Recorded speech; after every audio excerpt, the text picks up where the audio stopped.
మీటింగ్కి ఆహ్వానించిన ఝాన్సీ గారికి మరొకసారి వందనాలు. నాకు ఎంతో మంచి ఆతిథ్యాన్ని ఇచ్చి పెద్ద హృదయంతో స్వీకరించిన దేవదాసయ్య గారు మా హృదయపూర్వకంగా. ఫోటోలు చూపిస్తే బాగా అర్థమవుతుంది, కానీ ఫోటోని వివరించాలి అనుకుంటే చాలా కష్టం.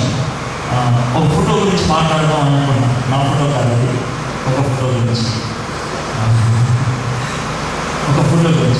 అది బాగా ప్రఖ్యాతి గడించినటువంటి ఒక చిత్రకారుడు గీసినటువంటి బొమ్మ. ఆ చిత్రకారుడి పేరు హాల్మన్ హంట్. అతని పేరు హాల్మన్ హంట్. అతను చిత్రాలు వేసి వాటిని రకరకాల ప్రాంతాల్లో ఎగ్జిబిషన్స్ పెడుతూ ఉంటాడు.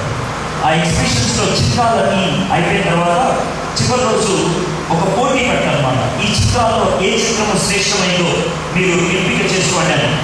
ఒక సంవత్సరం ఆయన గీసినటువంటి ఒక చిత్రానికి ఎంత పేరు వచ్చిందంటే ఆ చిత్రాన్ని కొన్ని సంవత్సరాల వరకు జ్ఞాపకం చేస్తున్నారు. ఇప్పటికీ కూడా హాల్మన్ హంట్ అనగానే ఆ చిత్రాన్ని జ్ఞాపకం చేసుకుంటారు.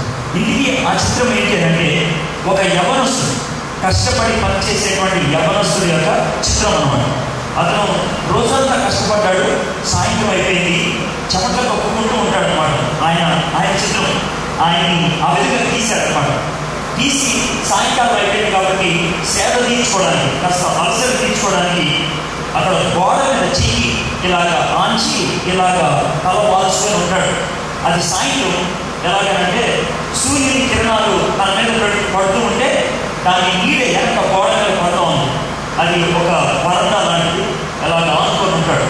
ఎదురుగా కొంచెం పెద్ద వయసు ఒక ఆమె ఉంటుంది, బహుశా తల్లి అని మనం అర్థం చేసుకోవాలి. దేవునికి తల్లి.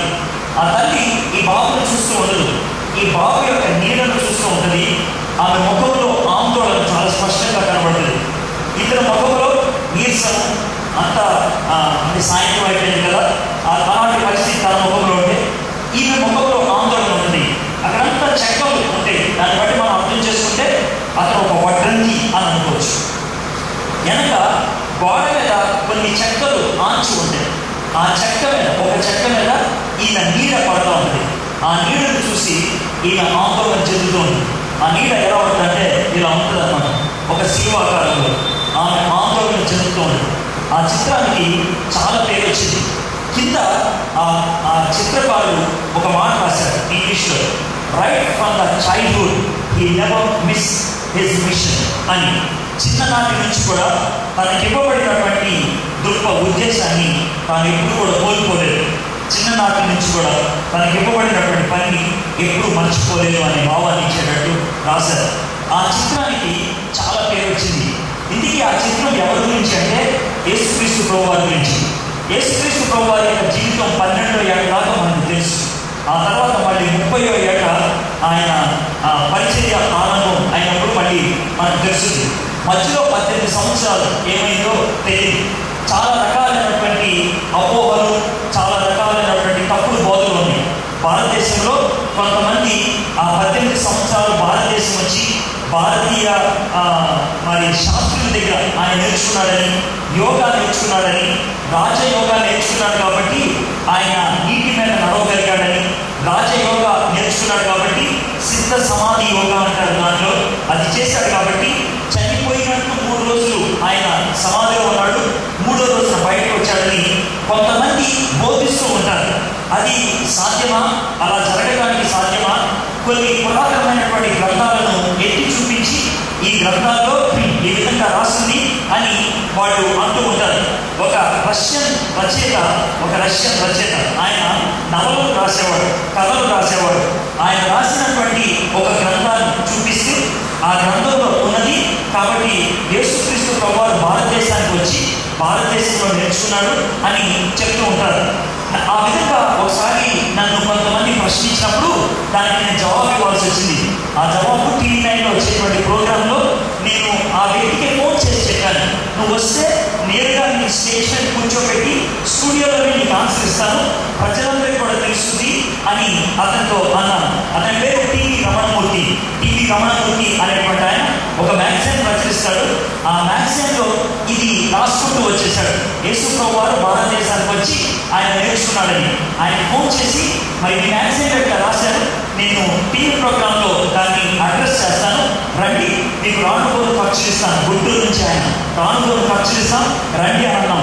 నాకు రావడానికి టైం లేదు అన్నాడు. మీరు టైం చెప్పండి, నేను మేనేజ్కొని వస్తాం, మీ ఇంటి దగ్గర షూట్ చేస్తాం అన్నాను. నాకు దానికి కూడా టైం లేదన్నాడు. ఇంకా అప్పుడు చిరాకు వచ్చి ఆయనతో అన్నాడు, దమ్ముంటే చూసుకో, నేను పలానా రోజు నిన్ను అడిగాను, నువ్వు రానన్నావు, నీకు చేత కాదు, నీకు దమ్ము లేదు, నీ సిగ్గు తీస్తావు. నేను ఎందుకు యేసు ప్రభు భారతదేశంలోకి రాలేదని చెప్తాడో నేను ఇస్తాను కారణం. దమ్ముంటే జవాబు ఇవ్వాలనిపాడు. ఆయన టీవీ షోలో డైరెక్ట్గా పేరు పెట్టి చెప్పాడు. టీవీ రమణమూర్తి ఈ విధంగా అన్నాడు, ఆయనకి దమ్ము లేదు ఇక్కడికి రావడానికి, ఆయనకి సిగ్గు లేదు మొత్తం చూపించుకోవడానికి. ఆయన ఈ కారణాలు పెట్టి యేసు ప్రభు భారతదేశంకి వచ్చాడు అని చెప్పాడు. ఆయన రాలేదు అనడానికి ఇవి కారణాలు చెప్తాను అని అన్నాను. ఏంటి కారణాలు అంటే, మొదటి కారణం ఇది. ఒకవేళ మీ యొక్క బయాలజీ పుస్తకాన్ని ఎవరు రాశారు అని అంటే, బయాలజీ సార్ రాశారండి అని అంటారు, బయాలజీ ప్రొఫెసర్ రాశారు అంటారు. హిస్టరీ పుస్తకాన్ని ఎవరు రాశారంటే, హిస్టరీ చదివినటువంటి ఆయన రాశాడు అని అంటారు. మరి తెలుగు పుస్తకాన్ని ఎవరు రాశారు అంటే, తెలుగు పండితుడు రాసి ఉంటాడండి అంటారు. మరి తెలుగు పండితుడు ఏం బోధిస్తాడు? తెలుగునే బోధిస్తాడు. బయాలజీ సార్ ఏం బోధిస్తాడు? బయాలజీనే బోధిస్తాడు. యేసు ప్రభు ఒకవేళ భారతదేశంకి వచ్చి యోగా నేర్చుకుంటే ఆయన విషయానికి వెళ్ళి ఏం నేర్పించాలి? యోగా నేర్పించాలి. కానీ మరి ఆయన ఏం నేర్పిస్తున్నాడు? యోగా నేర్పించట్లేదు. ఆయన యూదా ధర్మశాస్త్రం గురించి మాట్లాడుతున్నాడు. తెలుగు సార్ని ఇంగ్లీష్ బోధించమంటే ఎలా ఉంటుంది? బయాలజీ సార్ని ఫిజిక్స్ చెప్పమంటే ఎలా ఉంటుంది? కెమిస్ట్రీ సార్ని హిస్టరీ చెప్పమంటే ఎలా ఉంటుందో అదేవిధంగా యోగా నేర్చుకున్నటువంటి యేసు ప్రభుని యోగా ధర్మశాస్త్రం గురించి బోధించమంటే అలాగే ఉంటుంది. పైగా యేసు ప్రభు వారు మాట్లాడుతూ ఉంటే యోగా ధర్మశాస్త్రం గురించి యూదా పండితులు, యూదా దేశపు పండితులు ఇటువంటి జ్ఞానం ఎక్కడి నుంచి వచ్చింది, ఇంత అధికారపూర్వకంగా ఎలా మాట్లాడగలిగాడు అని అనలేకపోయారు. కాబట్టి ఇది నా మొదటి కారణం. రెండో కారణం చెప్తాను. ఒకవేళ నేను 12వ ఏట మన ఏడుగురు వదిలేసి వెళ్ళిపోయాను అనుకోండి, 30వ ఏట మళ్ళీ ఏడుగురు వస్తే నన్ను మొదటిగా అడిగే ప్రశ్న ఏంటి తెలుసా? ఊళ్ళో ఉన్నవాళ్ళు, అరే ఎవరబ్బాయిరా, నువ్వు ఎక్కడి నుంచి వచ్చావు, నువ్వు ఎవరివి, ఇది అడిగేటువంటి ప్రశ్న. ఎవరు కూడా యేసు ప్రభుని ఆ ప్రశ్న అడగలేదు. ఎవరన్నా తెలుసా? ఇతను వడ్లకి యోసేపు కొడుకు కాదా, మనతో తిరుగువాడు కాదా, మన మధ్యన ఉన్నవాడు కాదా, ఇతనికి ఇటువంటి జ్ఞానం ఎలా వచ్చింది అని అన్నారు. ఇది రెండో కారణం. ఈ రెండో కారణం బట్టి యేసు ప్రభు వాళ్ళ మధ్యన ఉన్నాడు కానీ కాబట్టి వాడు యేసు ప్రభుని వెంటనే గుర్తుపట్టాడు. పైగా యేసు ప్రభుకి ఎందుకు విలువలేదంటే వాళ్ళ మధ్య తిరిగిన వాడే. యేసు ప్రభు వారు ఒకసారి ఈ విధంగా అన్నాడు. ఎవరు తెలుసా? ప్రవక్త తానున్న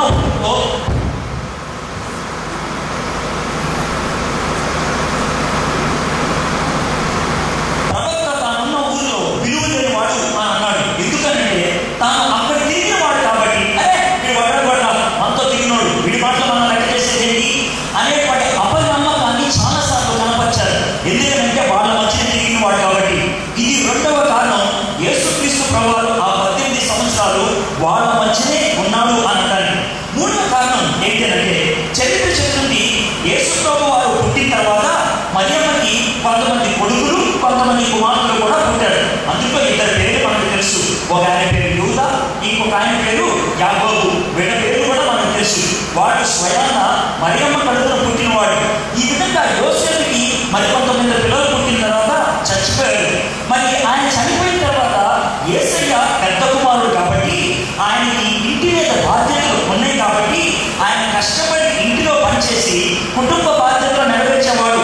మీకు విషయం తెలుసు కదా, యేసు ప్రభువు శిలువ మీద చనిపోయేటప్పుడు మరియమ్మ యొక్క బాధ్యతను యోహానుకు అప్పగించాడు. ఎందుకని అప్పగించాల్సి వచ్చింది? పెద్ద కుమారుడి యొక్క బాధ్యతని. యూదా సంస్కృతిలో ఉన్నటువంటి యేసయ్య బాధ్యత మర్చిపోయేవాడు కాదు. బాధ్యత మర్చిపోయేవాడు ఇల్లు వదిలేసి వెళ్ళిపోతాడు, ఊరు వదిలేసి వెళ్ళిపోతాడు, తనకు కావాలని చులాయిగా తిరగడానికి ప్రయత్నం చేస్తాడు. ఒక వయసు వచ్చేదాకా ఇంటి బాధ్యతలన్నీ ఆయన చూసుకుంటూ వచ్చాడు. కాబట్టి ఈ మూడు కారణాలను బట్టి యేసుక్రీస్తు అక్కడే ఉన్నాడు. యేసుక్రీస్తు యూదా ధర్మాన్ని నేర్చుకున్నాడు.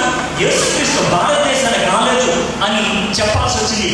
సరే, ఈ మాటలన్నీ ఎందుకు చెప్తున్నారంటే, మీరు మిమ్మల్ని ఎవరైనా ఈ విధంగా మభ్యపెట్టి కొంచెం సత్యాన్ని నుంచి పక్కకు పెట్టడానికి ప్రయత్నం చేస్తారు. వాళ్ళకి కొంచెం సమాధానం ఇవ్వగలిగితే బాగుంటుంది. సమాధానం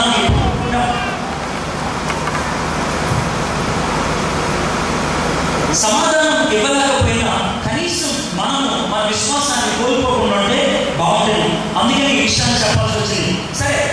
చిన్న విషయం మాత్రమే, నా అంశం అది కాదు. మరి యేసు ప్రభు గురించి ఎందుకు నేను ఈ మాట చెప్తున్నానంటే, ఈ యేసు ప్రభు వారు చిన్ననాటి నుంచి తన గురి గమ్యం అనేది ఎప్పుడు మర్చిపోలేదు. అయితే ఈ యేసు ప్రభు వారు ఒకసారి తన శిష్యులందరినీ పిలిచి అన్నాడు, ఎవరు అడిగారు తెలుసా, నా గురించి ప్రజలు ఏమనుకుంటున్నారు అని అంటే ఒక్కొక్కరు ఒక మాట చెప్పడం మొదలు పెట్టారు. ఒకడు అంటాడు, యేసయ్యా నీ గురించి ఏమనుకున్నాడు తెలుసా, ఒక ప్రవక్తని. మరొక ఆయన అంటాడు, నువ్వు సాక్షాత్తు ఏలియావి అని అనుకుంటున్నారు. మరొక వ్యక్తి ఏమన్నాడు తెలుసా, యేసయ్యా ఈ ప్రాంతంలో సుమారు 700 సంవత్సరాల క్రితం ఒక ప్రవక్త ఉండేవాడు. ఆ ప్రవక్తని నిన్ను అంటున్నారు. ఎందుకంటున్నారు ఆ ప్రవక్తని అని అంటే, ఆ ప్రవక్త పేరు ఇర్మియా. ఆ ప్రవక్తని నిన్ను అన్నాడు ఎందుకని అంటున్నారంటే, ఇర్మియా ఎప్పుడు ఏడుస్తూ ఉండేవాడు. ఇర్మియాకి ఒక పేరు ఉంది, ఏడుపు గొట్టోడు అని. ఎప్పుడు ఏడుస్తూనే ఉండేవాడు, ఎప్పుడు బాధపడుతూనే ఉండేవాడు, ఎప్పుడు భారంగానే ఉండేవాడు. ఆయన కళ్ళు ఎప్పుడు ఎర్రగానే ఉండేది, ఆయన కళ్ళలోంచి ఎప్పుడు నీళ్లు కారుతూనే ఉండేది, ఎప్పుడు బాధపడుతూనే ఉండేవాడు.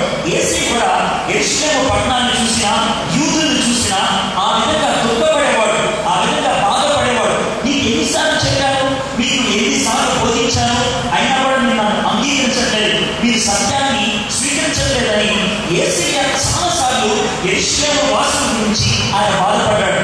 ఆ విధంగా చరిత్రలో ఎవరైనా ఏడ్చిన వాళ్ళు ఉన్నారంటే ఇర్మియాని ఎంత గొప్పగా వాళ్ళు చేశారంటే, యేసు ప్రభువును చూపించి నువ్వు ఇర్మియా వంటి వాడివి అని అన్నారు. ఈరోజు ఆ ఇర్మియా గురించి నేను కొన్ని విషయాలు మీతో ముచ్చరించాలని ఆశపడుతున్నాను. యేసు ప్రభు వారు ఈ లోకంలో ఉన్నప్పుడు ఇద్దరు ప్రవక్తలతో తాను పోల్చారు. ఒకటి ఇర్మియా, రెండోది యోనా. ఇర్మియా లాగా ఏడ్చాడు, యోనా లాగా 3 దినాలు ఆయన ప్రపంచంతో కటాఫ్ అయిపోయాడు. అందుకనే ఈ ఇద్దరు ప్రవక్తలతో ఆయన పోల్చడం జరిగింది. ఈరోజు ఇర్మియా గురించి మనం ధ్యానం చేయబోతున్నాం. 52 అధ్యాయాలు ఉన్నటువంటి ఇర్మియా గ్రంథము ప్రాథమికంగా బాధతో కూడింది. ప్రాథమికంగా ఇశ్రాయేలు చేసినటువంటి పాపాన్ని ఎత్తి చూపించేది. ఇర్మియా చేసినటువంటి పరిచర్య చాలా చాలా టెన్షన్తో కూడింది, రిస్క్తో కూడింది. అయినప్పుడు కూడా ఆ పరిచర్య బాధ్యతలు తన నెత్తి మీద వేసుకున్నాడు. ఇర్మియా గురించి ఒక మాట చెప్పమంటారా? ఝాన్సీ గారు ఇందాక వచ్చినప్పుడు చాలాసార్లు ఒక మాట చెప్తా ఉన్నారు, ఎంతమంది మారు మనసు పొందారో, ఎంతమంది యేసు ప్రభువుని అంగీకరించారో అని. దేవుడు ఎంతమంది మారు మనసు పొందారు అని కొన్నిసార్లు లెక్కలు వేసుకోలేకపోవచ్చు. ఎందుకు అంటే ఇర్మియాని బట్టి చెప్తున్నాను. ఇర్మియా 40 సంవత్సరాలు పరిచయం చేశాడు, ఒక్కడు కూడా మారు మనసు పొందలేదు. 40 సంవత్సరాలు పరిచయం చేశాడు, ఒక్కడు కూడా మారు మనసు పొందలేదు. అందుకని ఇర్మియా పనికిమాలిన వాడు అంటావా, ఇర్మియా అందరికంటే అదముడు అని అంటావా? దేవుడు లెక్క చూసేది నువ్వు ఎంతమందిని పరలోకంలోకి తెచ్చావని కాదు. దేవుడు లెక్క చూసేది నేను అప్పగించిన పనిని నెమ్మది విశ్వాసంతో చేసేవాళ్ళని. దేవుడు విజయాన్ని మనం అనుకునే పద్ధతిలో చూడు. దేవుడు విజయాన్ని మనం అనుకునే పద్ధతిలో చూడు. దేవుడు విజయాన్ని నమ్మకంతో చూస్తాడు. నువ్వు నమ్మకంగా ఉంటే నాకు మంచి నచ్చిన వాడి, నమ్మకమైన బలాదాసుగా. ఇటువంటి మాట మనం ఎందుకు ఉంటాం తెలుసా? దేవుడు మన నుంచి కోరేది నమ్మకత్వం, ఫెయిత్ఫుల్నెస్ అని అంటారు. మనం దేవుడు ఏదైనా బాధ్యత అప్పగిస్తే దాన్ని శిరస వహించడం, దాని ప్రతిఫలం దేవుడు చూసుకుంటాడు. దాని కాలమందు ఫలమిచ్చు చెట్టు వలె చేస్తారు. కాలాలు నిర్ణయించేది ఎవరో తెలుసా? దేవుడు. ఫలాన్ని ఇచ్చేది ఎవరో తెలుసా? దేవుడు. నేను ఒక వ్యక్తిని యేసుక్రీస్తులోకి నడిపించలేను. నా మాటలు బట్టి ఒకడు రక్షింపబడ్డారు అని నేను చెప్పుకున్నట్లయితే అది పోస్కోర్ మాటలే, అది వేస్టే.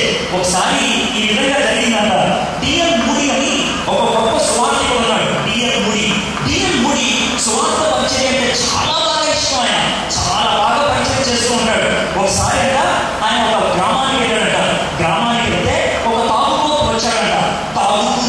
తూర్పు వచ్చాడంట. వచ్చి డిఎన్ మూడి గారి దగ్గరికి వచ్చి ప్రైజ్ లార్డ్ పాస్టర్ గారు అన్నాడట. ఎవరా బాబు తాగుబోతాడు ప్రైజ్ లార్డ్ అంటాడని, ప్రైజ్ లార్డ్ బాబు అని అంటే డిఎన్ మూడి గారు అన్నాడట, నేను మీరు సువార్త చెప్తే మారు మనసు పొందినవాడిని, మీ యొక్క శిష్యుడిని అన్నాడట. అర్థమవుతుంది, మా శిష్యుడు కాబట్టి మళ్ళీ తాగుబోతు వేయమన్నాడట.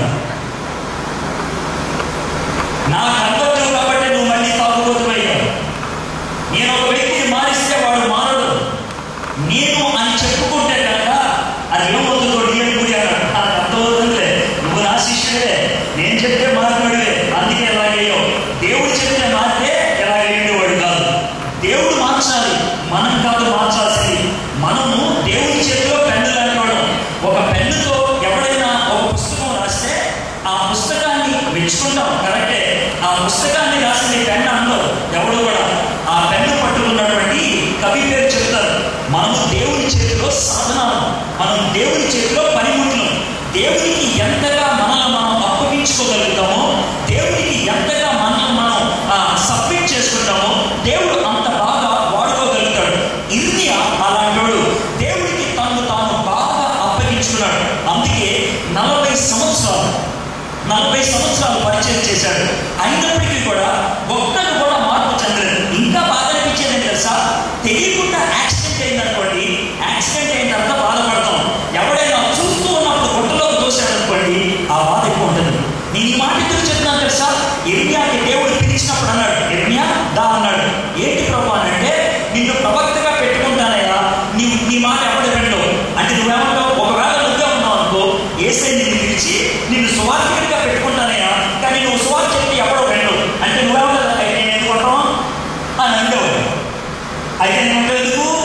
పైగా నువ్వు వెళ్ళి మాట చెప్తున్నావు అనుకో, నీ తోబుట్టులే, నీ ఇంట్లో వాళ్ళే నీకు తల్లి కొడతారు, నీ ఊర్లో వాళ్ళే నీ మీద అపనిందన మోపుతారు, నీ రాజుగారే నిన్ను ఒక గుంటలో పడేస్తాడు, నీ చుట్టూ ఉన్న వాళ్ళే నిన్ను చంపడానికి ప్రయత్నం చేస్తాడు. రావా అని అడిగితే నువ్వేమనుండేవాడివి, నువ్వేమనుండేదాన్ని? మరి ఎందుకు ప్రభా నన్ను కొడతారంట, నన్ను తిడతారంట, కొన్ని కొట్టినా తిట్టినా ఎవడన్నా ఒక 2-3 నమ్మినట్లయితే నేను ఇంటిపై చెప్తే ఇద్దరు మారాలని చెప్తున్నవాడిని ఎవడో మారాలంటున్నా మరి ఎందుకు ప్రభా అని ఉండేవాడు. కానీ ఇర్మియా అలా అనలేదు. సరే ప్రభా, నువ్వు రమ్మంటే వస్తావు, నువ్వు వెళ్ళమంటే పోతావు, నువ్వు ఏం చేస్తే అది చేస్తావు. విశ్వాస్యత అనేది ఒక వ్యక్తిలో చూడాలి అంటే అది ఇర్మియానే. విశ్వాస్యత ఒక వ్యక్తిలో చూడాలంటే అది ఇర్మియానే. విశ్వాసానికి తండ్రి ఒకవేళ అబ్రహాము అయితే విశ్వాస్యతకు ఒక మాదిరి ఇర్మియా. ఎందుకంటే దేవుడికి అంతగా తను తాను అప్పగించుకున్నాడు. ఆ ఇర్మియాని దేవుడు ఎటువంటి పరిస్థితుల్లో పిలుచుకున్నాడు? ఇర్మియాని పిలిచినప్పుడు ఆయన పిలుపు విధానం ఎలా ఉందో ఈరోజు చూడబోతున్నాం. అయితే నేను ప్రతిరోజు వాక్యం చెప్పినప్పుడు మీకు ఒక మాట చెప్తాను. ఈ ఇర్మియా గురించి వింటే మనకు వచ్చేది ఏంటంట? ఇది మనం అడగాల్సిన ప్రశ్న. మనకు వచ్చేది ఏంటంట? నేను ఇర్మియా గ్రంథాన్ని మీ ముందు పెట్టినప్పుడు నా ఉద్దేశం ఏంటి తెలుసా? దేవుడు ఇర్మియాని ఎటువంటి పరిస్థితుల్లో పిలిచాడో బహుశా ఇప్పుడున్నటువంటి ప్రపంచం కూడా అటువంటి పరిస్థితుల్లోనే ఉన్నది. అది మొదటి. రెండోది, దేవుడు ఇర్మియాని పిలిచినప్పుడు దేవుడు ఇర్మియాలో ఎటువంటి గుణగణాలు ఆశించాడో అటువంటి గుణగణాలు నీకు నాకు ఉండగలిగితే దేవుడు మనల్ని వాడుకోగలడు. ఒక్క ఇర్మియా ఇశ్రాయేలు దేశం అంతటికి ప్రవక్త అవ్వగలిగాడు. మరి ఎంతమంది ఉన్నాం? మనలో కొంతమంది ఇర్మియాలాగా మనల్ని మనం అప్పగించుకోగలిగితే ఈ దేశానికి, ఈ సమాజానికి, ఈ సంఘానికి, ఈ పరిస్థితులకి దేవుడి ప్రతినిధులు అవుతాం. దేవుడు అటువంటి ప్రతినిధుల కోసం ఎదురు చూస్తున్నాడు. దేవుడు తన ప్రవక్తల కోసం ఎదురు చూస్తున్నాడు. దేవుడు తన మనుషుల కోసం ఎదురు చూస్తున్నాడు. ఎందుకు అనంటే దేవుడు పనిచేయాలంటే ఒకే పద్ధతి. God's method is always human being. దేవుడి యొక్క పద్ధతి ఎప్పుడు కూడా మనిషే. దేవుడు దేవదూతలను వాడడు. దేవుడు లేకపోతే అద్భుతాలు కూడా తన యొక్క గొప్పతనాన్ని కేవలం చూపించుకోవడానికి ప్రయత్నించాడు. మనుషుల్ని ఉపయోగిస్తాడు. మనిషి లేకుండా దేవుడు ఎప్పుడు అద్భుతాన్ని చేయలేదు. మనిషిని ఉపయోగించకుండా దేవుడు ఎప్పుడు కూడా తన శక్తిని ప్రదర్శించలేదు. దేవుడు ఎప్పుడు కూడా మనిషిని ఉపయోగించుకున్నాడు. He was always using a person, ఒక వ్యక్తిని. ఆ వ్యక్తి నువ్వు నేను ఎందుకు కాకూడదు? దేవుడి చేతుల్లోకి మనం వెళ్ళగలిగితే, దేవుడి శక్తిని మనం ఆశ్రయించగలిగినట్లయితే శక్తివంతమైనటువంటి దేవుడి సాధనాలు మనం అవ్వగలుగుతాం. అది ఇర్మియా జీవితాన్ని నుంచి మనం చూడగలుగుతాం. ఇర్మియా ఏ కాలంలో ఉన్నాడు, ఇర్మియా ఎటువంటి పరిస్థితుల్లో ఉన్నాడో చరిత్ర పుస్తకాల్లో ఉంది. 2వ దినవృత్తాంతముల గ్రంథము పుస్తకాలు తీయగలదు. నేను చాలా చెప్తాను. 33 నుంచి 36 అధ్యాయాల మధ్యన ఇర్మియా ఎటువంటి పరిస్థితుల్లో ఉన్నాడో చరిత్ర మనకు కనబడుతుంది. 2వ రాజుల గ్రంథం 23వ అధ్యాయం నుంచి 25వ అధ్యాయం దాకా, 2వ రాజుల గ్రంథం 23 నుంచి 25వ అధ్యాయం దాకా, అదేవిధంగా 2వ దినవృత్తాంతములు 33 నుంచి 36 దాకా. ఈ భాగాల్లో ఇర్మియా ఎటువంటి పరిస్థితుల్లో లేకపోతే ఎవరి కాలంలో ఆయన ప్రవక్తగా ఉన్నాడో మనం చూస్తూ ఉంటాం. సరే, ఆ కాలంలో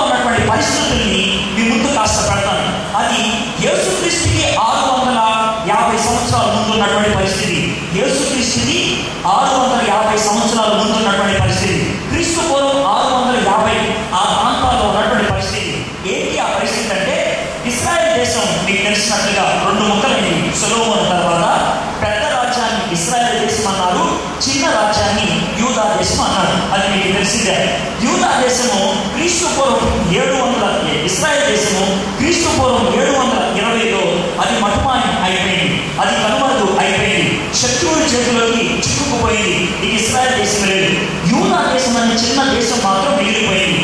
ఆ దేశాన్ని కొంతమంది రాజులు పరిపాలించుకుంటూ వచ్చారు కొంతకాలం.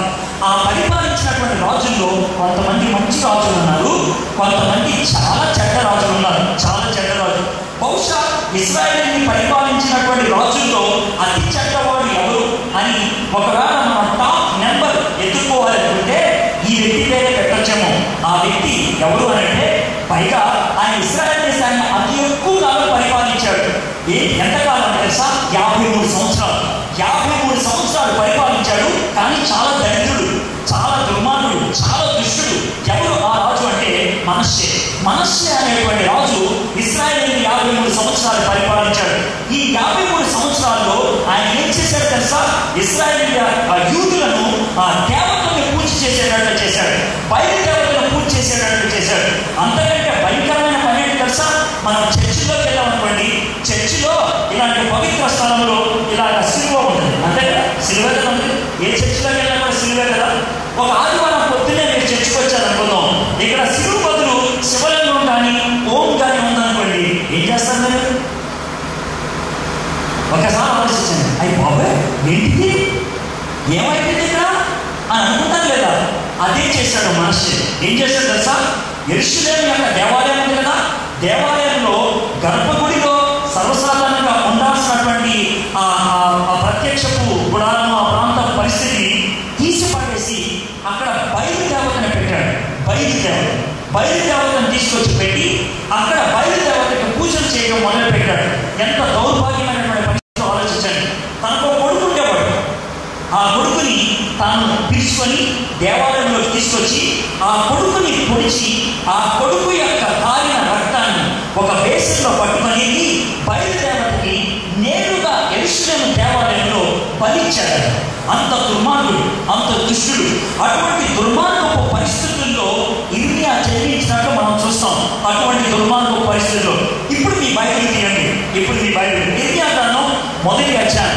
నేను తొలి 10 వచనాలు మాత్రమే మీతో త్వరగా ధ్యానం చేస్తాను. మొదటి 3 వచనాలు నేను చదువుతున్నాను.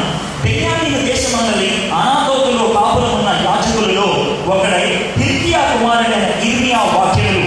ఆమోను కుమారుడైన హోషేయ యూదాకు రాజై ఉండగా అతని ఏలుబడి 13వ సంవత్సరమున యెహోవా వాక్కు ఇర్మియాకు ప్రత్యక్షమైంది. మరియు హోషేయ కుమారుడకు యెహోయాకీము యూదాకు రాజై ఉండగా యెహోయాకీము కుమారుడకు సిద్కియా యూదాకు రాజై ఉండగాను అతని ఏలుబడి 11వ సంవత్సరాంతము వరకు, అనగా ఆ సంవత్సరం 5వ నెలలో యెరూషలేము చెరదీసుకొని పోబడి వరకును ఆ వాక్కు ప్రత్యక్షమగుచూ ఉండేది. ఒకవేళ మీరు ఈ వాక్కుని మీ ఇంట్లో చదువుకున్నట్లయితే నిద్ర వచ్చి ఉండేది. 3వ వచనం పూర్తయ్యే లోపల 4 సార్లు ఆవులించి ఉండేవాళ్ళు. ఒకవేళ హుషారుగా ఉన్న పరిస్థితి అయితే ఈ దేంద్ర బాబు నోరే తిరగట్లేదు, ఇది దేవుడు వాక్కు అంట, పెచ్చగాబది ఏంటి అని అనుకునేవాడు మనసులో. బయటకంటే వాడు తింటానేమో. ఇది మీకుండేటువంటి ఫీల్. ఇది ఎందుకు రాశారు? ఈ 3 వచనాల నుంచి మనం నేర్చుకోగలిగేది ఏమైనా ఉందా అని అంటే చాలా ఉంది అని అంటారు. ఈ 3 వచనాల్లో అసలు దేవుడు ఇర్మియాని ఏ కాలంలో పిలిచాడో, ఏ పరిస్థితుల్లో పిలిచాడో మీకు ఇందులో వివరిస్తున్నాడు. మీకు మాట చెప్పాను, ఈ 2 రోజుల్లో 2 సార్లు చెప్పాను. బైబిల్లో ఒక మాట ఉండదని, ఏంటది? అనగనగా ఒక రోజు, అనగనగా ఒక ఊరిలో. అది ఎప్పుడు ఉండదు బైబిల్లో. ఎందుకో తెలుసా? బైబిల్ చరిత్ర కాబట్టి ఎప్పుడు, ఎక్కడ, ఎవరికి, ఎందుకు, ఎలాగా స్పష్టంగా ఉంటుంది. ఇర్మియాని దేవుడు ఎప్పుడు పిలుచుకున్నాడు, ఎంతకాలం ప్రవక్తగా ఉన్నాడు, ఈ విషయాన్నంతటినీ వివరించేటువంటి ఆ వచనాలే ఆ 3 వచనాలు. 5 రాజులు యూదా దేశాన్ని పరిపాలిస్తున్నప్పుడు ఇర్మియా ప్రవక్తగా ఉన్నాడు. ఈ 5 రాజులు 40 సంవత్సరాలు ఇశ్రాయేలుని పరిపాలించాడు. ఆ కాలంలో ఇర్మియా ప్రవక్తగా ఉన్నాడు. దానికి ముందు ఇర్మియా పుట్టాడు. ఇర్మియా పుట్టినప్పుడు పరిస్థితులు ఏంటో నేను చెప్తున్నాను. ఇర్మియా పుట్టినప్పుడు పరిస్థితులు ఏంటో తెలుసా? మనష్షే అనేటువంటి దుర్మార్గుడు పరిపాలిస్తున్నాడు. మనష్షే అనేటువంటి దుర్మార్గుడు పరిపాలిస్తున్నప్పుడు పాపము తాండవమాడుతున్నప్పుడు ఒక చిన్న బాబు పుట్టాడు. ఆ బాబే ఇర్మియా. ఈ మాటలు మీకు ఎందుకు చెప్తున్నాను తెలుసా? మన చుట్టూ ఉన్నటువంటి ప్రపంచంలో పాపము తాండవమాడుతుంది. మన చుట్టూ ఉన్నటువంటి పరిస్థితుల్లో పరిస్థితుల్లో అవినీతి భయంకరంగా పేటరేగిపోయినటువంటి పరిస్థితి, ఎక్కడ చూసినా హింస, ఎక్కడ చూసినా భయంకరమైనటువంటి అత్యాచారాలు, ఎక్కడ చూసినా ఘోరమైనటువంటి పరిస్థితులు. ఇటువంటి పరిస్థితుల్లో దేవుడు ఆశించేది ఏంటి తెలుసా? నన్ను కోరుకునేవాడు, నన్ను ప్రేమించేవాడు, నన్ను ఆశించేవాడు ఒకడు, లేకపోతే ఒక స్త్రీ ఉంటే బాగుండు అని ఆలోచిస్తున్నాడు. ఈ స్థితిగతుల్లో, ఈ పరిస్థితుల్లో మీరున్నారు, నేనున్నాను. కాబట్టి మనం ఇర్మియాలాగా ఎందుకు ఫీల్ అవ్వకూడదు? దేవుడు ఇర్మియాని యూదా దేశంలో భయంకరంగా పాపం తాండవమాడుతున్నప్పుడు ఏ విధంగా ఈ లోకంలో పంపించాడో నిన్ను నన్ను ఆ విధంగా పంపించాడు అని ఎందుకు అనుకోకూడదు? ఈ దేవాలయానికి వస్తున్నాం, అనేక వాక్యాలు వింటూ ఉన్నాం, పలువురి ప్రసంగాలు చేసేవాళ్ళు ఉన్నారు. నీకున్నటువంటి పాస్టర్ గారు గొప్పవారు కాబట్టి ఇక్కడికి వచ్చేటువంటి పరిస్థితులంతా కూడా చాలా గొప్పవాడు, పేరు ప్రఖ్యాతులు గడించిన వాడు, వాక్యాన్ని బాగా అర్థం చేసుకున్న వాడు, ఆత్మపూర్ణులైనటువంటి వాడు. అంత గొప్ప వాక్యాన్ని మీరు వింటూ ఉన్నట్లయితే, అంత గొప్ప గొప్ప వాడు మీ దగ్గరకు వస్తున్నట్లయితే దేవుడు ఎందుకని మిమ్మల్ని ఇక్కడ కూర్చోబెట్టాడు? దేవుడు ఎందుకని ఆ యొక్క వనరులని మీకు అనుగ్రహిస్తున్నాడు? ఒక్కసారి ఆలోచించారా? చుట్టూ ఉన్నటువంటి పెట్టలేకపోతున్నటువంటి ఈ సమాజానికి మీరు ఇర్మియాలా ఉండాలని, ఈ చుట్టూ ఉన్నటువంటి ఈ భయంకరమైనటువంటి విపత్తుకు మీ ద్వారా దేవుడు తన సమాధానాన్ని అందించాలని, తన పరిష్కారాన్ని అందించాలని ఆయన నీ వంక నా వంక చూస్తున్నాడు. ఇర్మియా అప్పుడు జన్మించాడు. అదే పరిస్థితుల్లో ఇంకొక బాబు కూడా పుట్టాడు. ఇంకొక బాబు కూడా బహుశా క్రీస్తుపూర్వం 648 ఆ ప్రాంతాల్లో ఇద్దరు బాబులు పుట్టారు. ఒక బాబు పేరు ఇర్మియా, ఇంకొక బాబు పేరు ఓషియా. ఒక బాబు పేరు ఇర్మియా, ఇంకొక బాబు పేరు ఓషియా. సరే, వీళ్ళిద్దరూ 648లో పుట్టారు. 642 ఈ బాబులు 6 సంవత్సరాలు ఉన్నప్పుడు మనష్షే చచ్చిపోయాడు. మనష్షే చచ్చిపోయిన తర్వాత వాళ్ళ కొడుకు రాజయ్య, వాళ్ళ కొడుకు వాళ్ళ నాన్న కంటే తక్కువే కాదు. వాళ్ళ నాన్న దరిద్రుడంటే వీడు పరమ దరిద్రుడు, అంతకంటే దరిద్రమైన జీవితాన్ని జీవిస్తున్నాడు. అటువంటి పరిస్థితుల్లో ఇది ఏం చేయాలో అర్థం కాక ప్రజలే, అంటే ఆ యూదా దేశపు ప్రజలే వాళ్ళ రాజుగారిని చంపేశారు 640లో. అతన్ని చంపేసిన తర్వాత ఒక ఆయన ఉన్నాడు, హిజ్కియా అనేటువంటి ఆయన ఓషియా అనేటువంటి 8 సంవత్సరాల బాబుని, 8 సంవత్సరాలు అంటే 3వ క్లాస్ చదువుకునేటువంటి బాబుని రాజు చేశాడు. 3వ క్లాస్ చదువుకున్నటువంటి బాబుని రాజు చేశాడు. ఆయన రాజు అయిపోయాడు. 16 ఏళ్ల వరకు, అంటే 8 ఏళ్ళు ఆ విధంగా పరిపాలించిన తర్వాత 16 ఏళ్ళ అంటే ఇంటర్మీడియట్ లో ఉన్నప్పుడు, ఇంటర్మీడియట్ ఫస్ట్ ఇయర్ ఆ వయసులో ఉన్నప్పుడు ఓషియాకి ఒక ఆలోచన వచ్చింది. ఏమన్నా తెలుసా? మా నాన్నగారు మా తాతగారు ఈ యొక్క ఆలయాన్ని పాడు చేశారు, వీటిని బాగు చేస్తే బాగుంటుందని కొంతమంది పనులు పిలిచి, అరే ఈ విగ్రహాలు తీసేసి ఈ పవిత్రమైనటువంటి ఆలయాన్ని కడగండిగా అని అన్నాడు. ఆ విధంగా కడుగుతూ ఉంటే వాళ్ళు సాక్షాత్తు పవిత్ర స్థలం వెనక్కి వెళ్ళారు. అక్కడికి వెళ్తే పవిత్ర గ్రంథం ఒకటి మూల చుట్టి పడేసి ఉంది. దాన్ని తీసుకొచ్చి రాజుగారు అతి పవిత్ర స్థలంలో మూలలో ఈ పుస్తకం దొరికిందని అన్నారు. రాజుగారు అన్నారు, ఏంట్రా ఆ పుస్తకం తీసి చదవండి అన్నారు. గబగబా ఆ పుస్తకం తీసి చదివేస్తున్నారు. ఇంటికి ఆ పుస్తకం ఏంటి తెలుసా? మోషే ధర్మశాస్త్రం. ఎంత దౌర్భాగ్యం ఆలోచించండి. ధర్మశాస్త్రాన్ని మూల పడేశారు. మోషే ఇచ్చినటువంటి తాకీదులు పక్కకు పడేశారు. ఇశ్రాయేలు ఇష్టం వచ్చినట్లు జీవిస్తున్నారు. యూదుల జీవితాల్లో పాపం పేటలేకపోతుంది. వాక్యాన్ని మూల పడేశారు. అయ్యగారు ఇది మోషే గారు రాసిన ధర్మశాస్త్రం అండి అన్నారు. చదవండి అన్నారు. ఏదో ఒక పేజీ తీసి చదవడం మొదలు పెట్టారు. అవి చదువుతూ ఉంటే ఓషియా కింద కూర్చుండిపోయాడు. బట్టలు చింపేస్తున్నాడు, నెత్తి మీద పూర్తేస్తున్నాడు. అయ్యో ఎంత పాపం చేశావా అని అన్నాడు. మనం చేసిన తప్పులన్నీ ఉన్నాయా?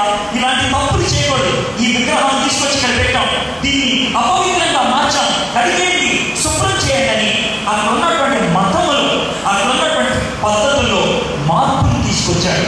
ఇది సుమారు 628 ఆ ప్రాంతంలో జరిగింది.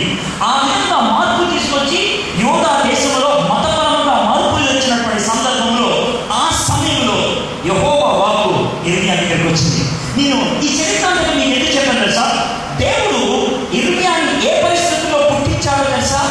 పాపం పేటలేకపోతున్నప్పుడు దేవుడు ఇర్మియాని ఏ పరిస్థితుల్లో నేను నిన్ను వాడుకుంటాను అని పిలిచాడు తెలుసా? పరిస్థితి స్టేజ్ సెట్ అయిన తర్వాత, స్టేజ్ సెట్ అయింది రా అని పిలిచారు. ఈరోజు దేవదాస్ గారికి ఆయన భార్యకి సన్మానం చేశారు. ఆయన ఇక్కడ పిలవక ముందు ముందే దండలోకి వచ్చి ఉంటారు. ఆయన ఇక్కడ పిలవక ముందు ముందే రకరకాల బాంబులు గింపులు అన్ని తెచ్చారు. అన్ని సెపరేట్ చేసి రండి సార్ ఇక్కడ కూర్చోండి మీకు దండేస్తామన్నారు. ఎందుకో తెలుసా?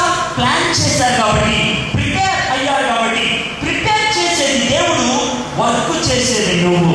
దేవుడు స్టేజ్ ప్రిపేర్ చేసి ఈ స్టేజ్ ప్రిపేర్ అయ్యి రారా నువ్వు ఇప్పుడు ఏమాడాలి, అది దేవుడు అడిగేది. ఒక్కసారి ఆలోచించండి. అంత స్టేజ్ ప్రిపేర్ చేసిన తర్వాత దేవుడు ఆశించి ఈ కుర్చీ ఆయన కోసం అండి, ఈ దండ ఆయన కోసం అండి, ఈ యొక్క స్టాలు ఆయన కోసం అండి, రమ్మంటే రావట్లేదు అంటాడు. ఎంత బాధతో ఆలోచించాడు. నాకు అది ఎలా అనిపిస్తుంది తెలుసా? రిలే రేస్ అంటారు. రిలే రేస్ అంటే ఏంటి తెలుసా? నలుగురు ఒకరి తర్వాత ఒకరు పరిగెడతారు. వాళ్ళ చేతిలో ఒక కడ్డీ దాటుతుంది, దాన్ని ప్యాటర్న్ అంటారు. కడ్డీ దాటి మొదటి వ్యక్తి దాన్ని పట్టుకొని 100 మీటర్ల పరిగెత్తి రెండో వాడికి ఇస్తాడు. వాడు పట్టుకొని 100 మీటర్ల పరిగెత్తి మూడో వాడికి ఇస్తాడు. వాడు పట్టుకొని పరిగెట్టుకుంటా నాలుగో వాడికి ఇస్తాడు. వాడు ముగిస్తే ఏమైపోయినట్లు అనమాట. ఒకసారి ఆలోచించండి. మీరు రెండో వ్యక్తి, మీరు బ్యాట్ పట్టుకొని పరిగెట్టుకుంటా 100 మీటర్లు పరిగెట్టారు. 100వ మీటర్కి వెళ్ళంగానే మీరు ఎవరి కోసం చూస్తారు? మూడో వ్యక్తి కోసం. అతను ఉన్నారు కదా. ఒకవేళ అతను అక్కడ లేకపోతే ఓడిపోయినట్లే కదా. మన లైఫ్లో చాలాసార్లు జరుగుతుంది. పరిగెట్టుకుంటా ఒక ఆయన వస్తాడు, నీకోసమేనా స్టేజ్ సెట్ చేసి పట్టుకో అని అంటే మనం లేనిపోయిన వంటలు చెప్పి పారిపోతూ ఉంటాము. దేవుడు ఇర్మియా కోసం స్టేజ్ సెట్ చేసి ఇర్మియా దా అని అన్నాడు. ఇర్మియాని ఏ పరిస్థితుల్లో పిలిచాడో మనకు అర్థమవుతుంది. ఇర్మియాని ఎలా పిలిచాడు ఇప్పుడు చూద్దామా? ఇర్మియా గ్రంథం 1వ అధ్యాయం 4వ వచనం చదువుతాను. యెహోవా వాక్కు నాకు ప్రత్యక్షమై ఈలాగూ సెలవిచ్చింది. ఇక్కడ నుంచి కొన్ని సున్నితమైనటువంటి విషయాన్ని గమనించాలి. యెహోవా వాక్కు నాకు ప్రత్యక్షమై ఈలాగూ సెలవిచ్చింది. ఈ ప్రత్యక్షత యెహోవా ఇచ్చాడు. దేవుడు కూనుకున్నాడు. దేవుడు తానే ఒక ప్రయత్నం చేస్తున్నాడు. మన జీవితంలో ప్రయత్నాలు మొదలు పెట్టేది దేవుడు, మనం కాదు. ప్రయత్నం చేశారు కాబట్టి మీరు చర్చకు వచ్చారు. ప్రయత్నం చేశారు కాబట్టి మీరు వాక్యాన్ని విన్నారు. ప్రయత్నం చేశారు కాబట్టి మీ దగ్గరికి సువార్త వచ్చింది. దేవుని యొక్క ప్రయత్నం అని, దేవుని యొక్క ఇనిషియేషన్. దేవుడే తాను కూడుకుంటున్నాడు. దేవుడే నీ పట్ల ఒక పనిని ఆనందిస్తూ ఉన్నాడు. గుర్తుపెట్టుకోండి, hour God is God of initiation. హైందవ దేవుడికి క్రైస్తవ దేవుడికి ఉన్నటువంటి ఏకైక తేడా ఇదే. హైందవ దేవుడు కూర్చుంటాడు, ఆయన మనం లేపాలి. పొద్దున్నే లేచి హైందవులు దేవుడిని నిద్ర లేపుతాడు తెలుసా? ఎందుకంటే ఆయన పడుకుంటాడు. మన దేవుడు నిద్రపోడు, నిద్రపోడు. ఆయన ఎప్పుడు లేచి ఉండేటువంటి వాడు. ఆ దేవుడి దగ్గరికి వీళ్ళు వెళ్ళాలి, కానీ మన దేవుడి దగ్గరికి ఎవరు వెళ్ళక్కర్లేదు. ఆయన మన దగ్గరికి వస్తాడు. సమరీ స్త్రీ అడిగింది, నేను యెరూషలేము వెళ్ళాలా, గెరాసీను వెళ్ళాలంటే హలో ఎక్కడికి వెళ్ళక్కర్లా, నేనే వస్తాను నీ దగ్గరికి. ఎక్కడికి వెళ్ళక్కర్లా, నేనే వస్తాను నీ దగ్గరికి. ఎక్కడికి వెళ్ళక్కర్లేదు. హోలీ ల్యాండ్ టూర్స్కి వెళ్తూ ఉంటారు, వెళ్ళండి. దాని గురించి నేను నెగిటివ్గా చెప్పట్లేదు. ప్లీజ్, నేను కూడా వెళ్ళా ఒకసారి, అర్థమైందా? అయితే హోలీ ల్యాండ్కి వెళ్తే ఏదో హోలీనెస్ వస్తుంది అనుకుంటే పొరపాటే. పుణ్యక్షేత్రాలు హైందవులు కొంటే, పుణ్యక్షేత్రాలు ముస్లింలు కొంటే, పుణ్యక్షేత్రాలు ఒకవేళ ఉంటే క్రైస్తవుడికి ఇదే. ఏది? ఇది. నీ పుణ్యక్షేత్రం ఏంటి తెలుసా? నీ హృదయం. హృదయముని దేవునికి ఆలయం. ఒకవేళ దేవునికి ఆలయము, దేవుని నివాస స్థలము పవిత్రమైనది, పుణ్యమైనది అనుకుంటే అది నువ్వే. అది నువ్వే. నీ జీవితం, నీ బ్రతుకు, నీ శరీరం దేవునికి ఆలయం అవ్వాలి. ఆయన ఎక్కడో ఉన్నాడని అక్కడికి వెళ్తే ఏముండదు, మట్టి కల్పించి ఏముండదు. నేను వెళ్ళొద్దు అనట్లేదు, వెళ్ళండి, చూడండి. ఎందుకంటే పరిస్థితులు అర్థమవుతాయి. మరి మనం వాక్యం చదువుకున్నప్పుడు హోలీ ల్యాండ్కి వెళ్ళి వస్తే ఓహో ఇలాంటి శీతోష్ణ స్థితి ఉండదన్నమాట, ఇలాంటి కొండలు ఉంటాయి అన్నమాట, ఇలాంటి బాగులు ఉంటాయి అన్నమాట, ఇలాంటి రోడ్లు ఉంటాయి అన్నమాట. మనకు అర్థమవుతుంది. ఇలాంటి చెట్లు ఉంటాయి అన్నమాట, ఇలాంటి జీవన శైలి ఉంటుంది అన్నమాట. వెరీ గుడ్, వెళ్ళండి, తెలుసుకోవడానికి వెళ్ళండి, పూజ చేయడానికి కాదు, తెలుసుకోవడానికి వెళ్ళండి. అది పుణ్యక్షేత్రం అని అనుకుంటే పొరపాటు. దేవుడు మన దగ్గరకు వచ్చేవాడు. దేవుడు మనతో సంభాషణ చేసేవాడు.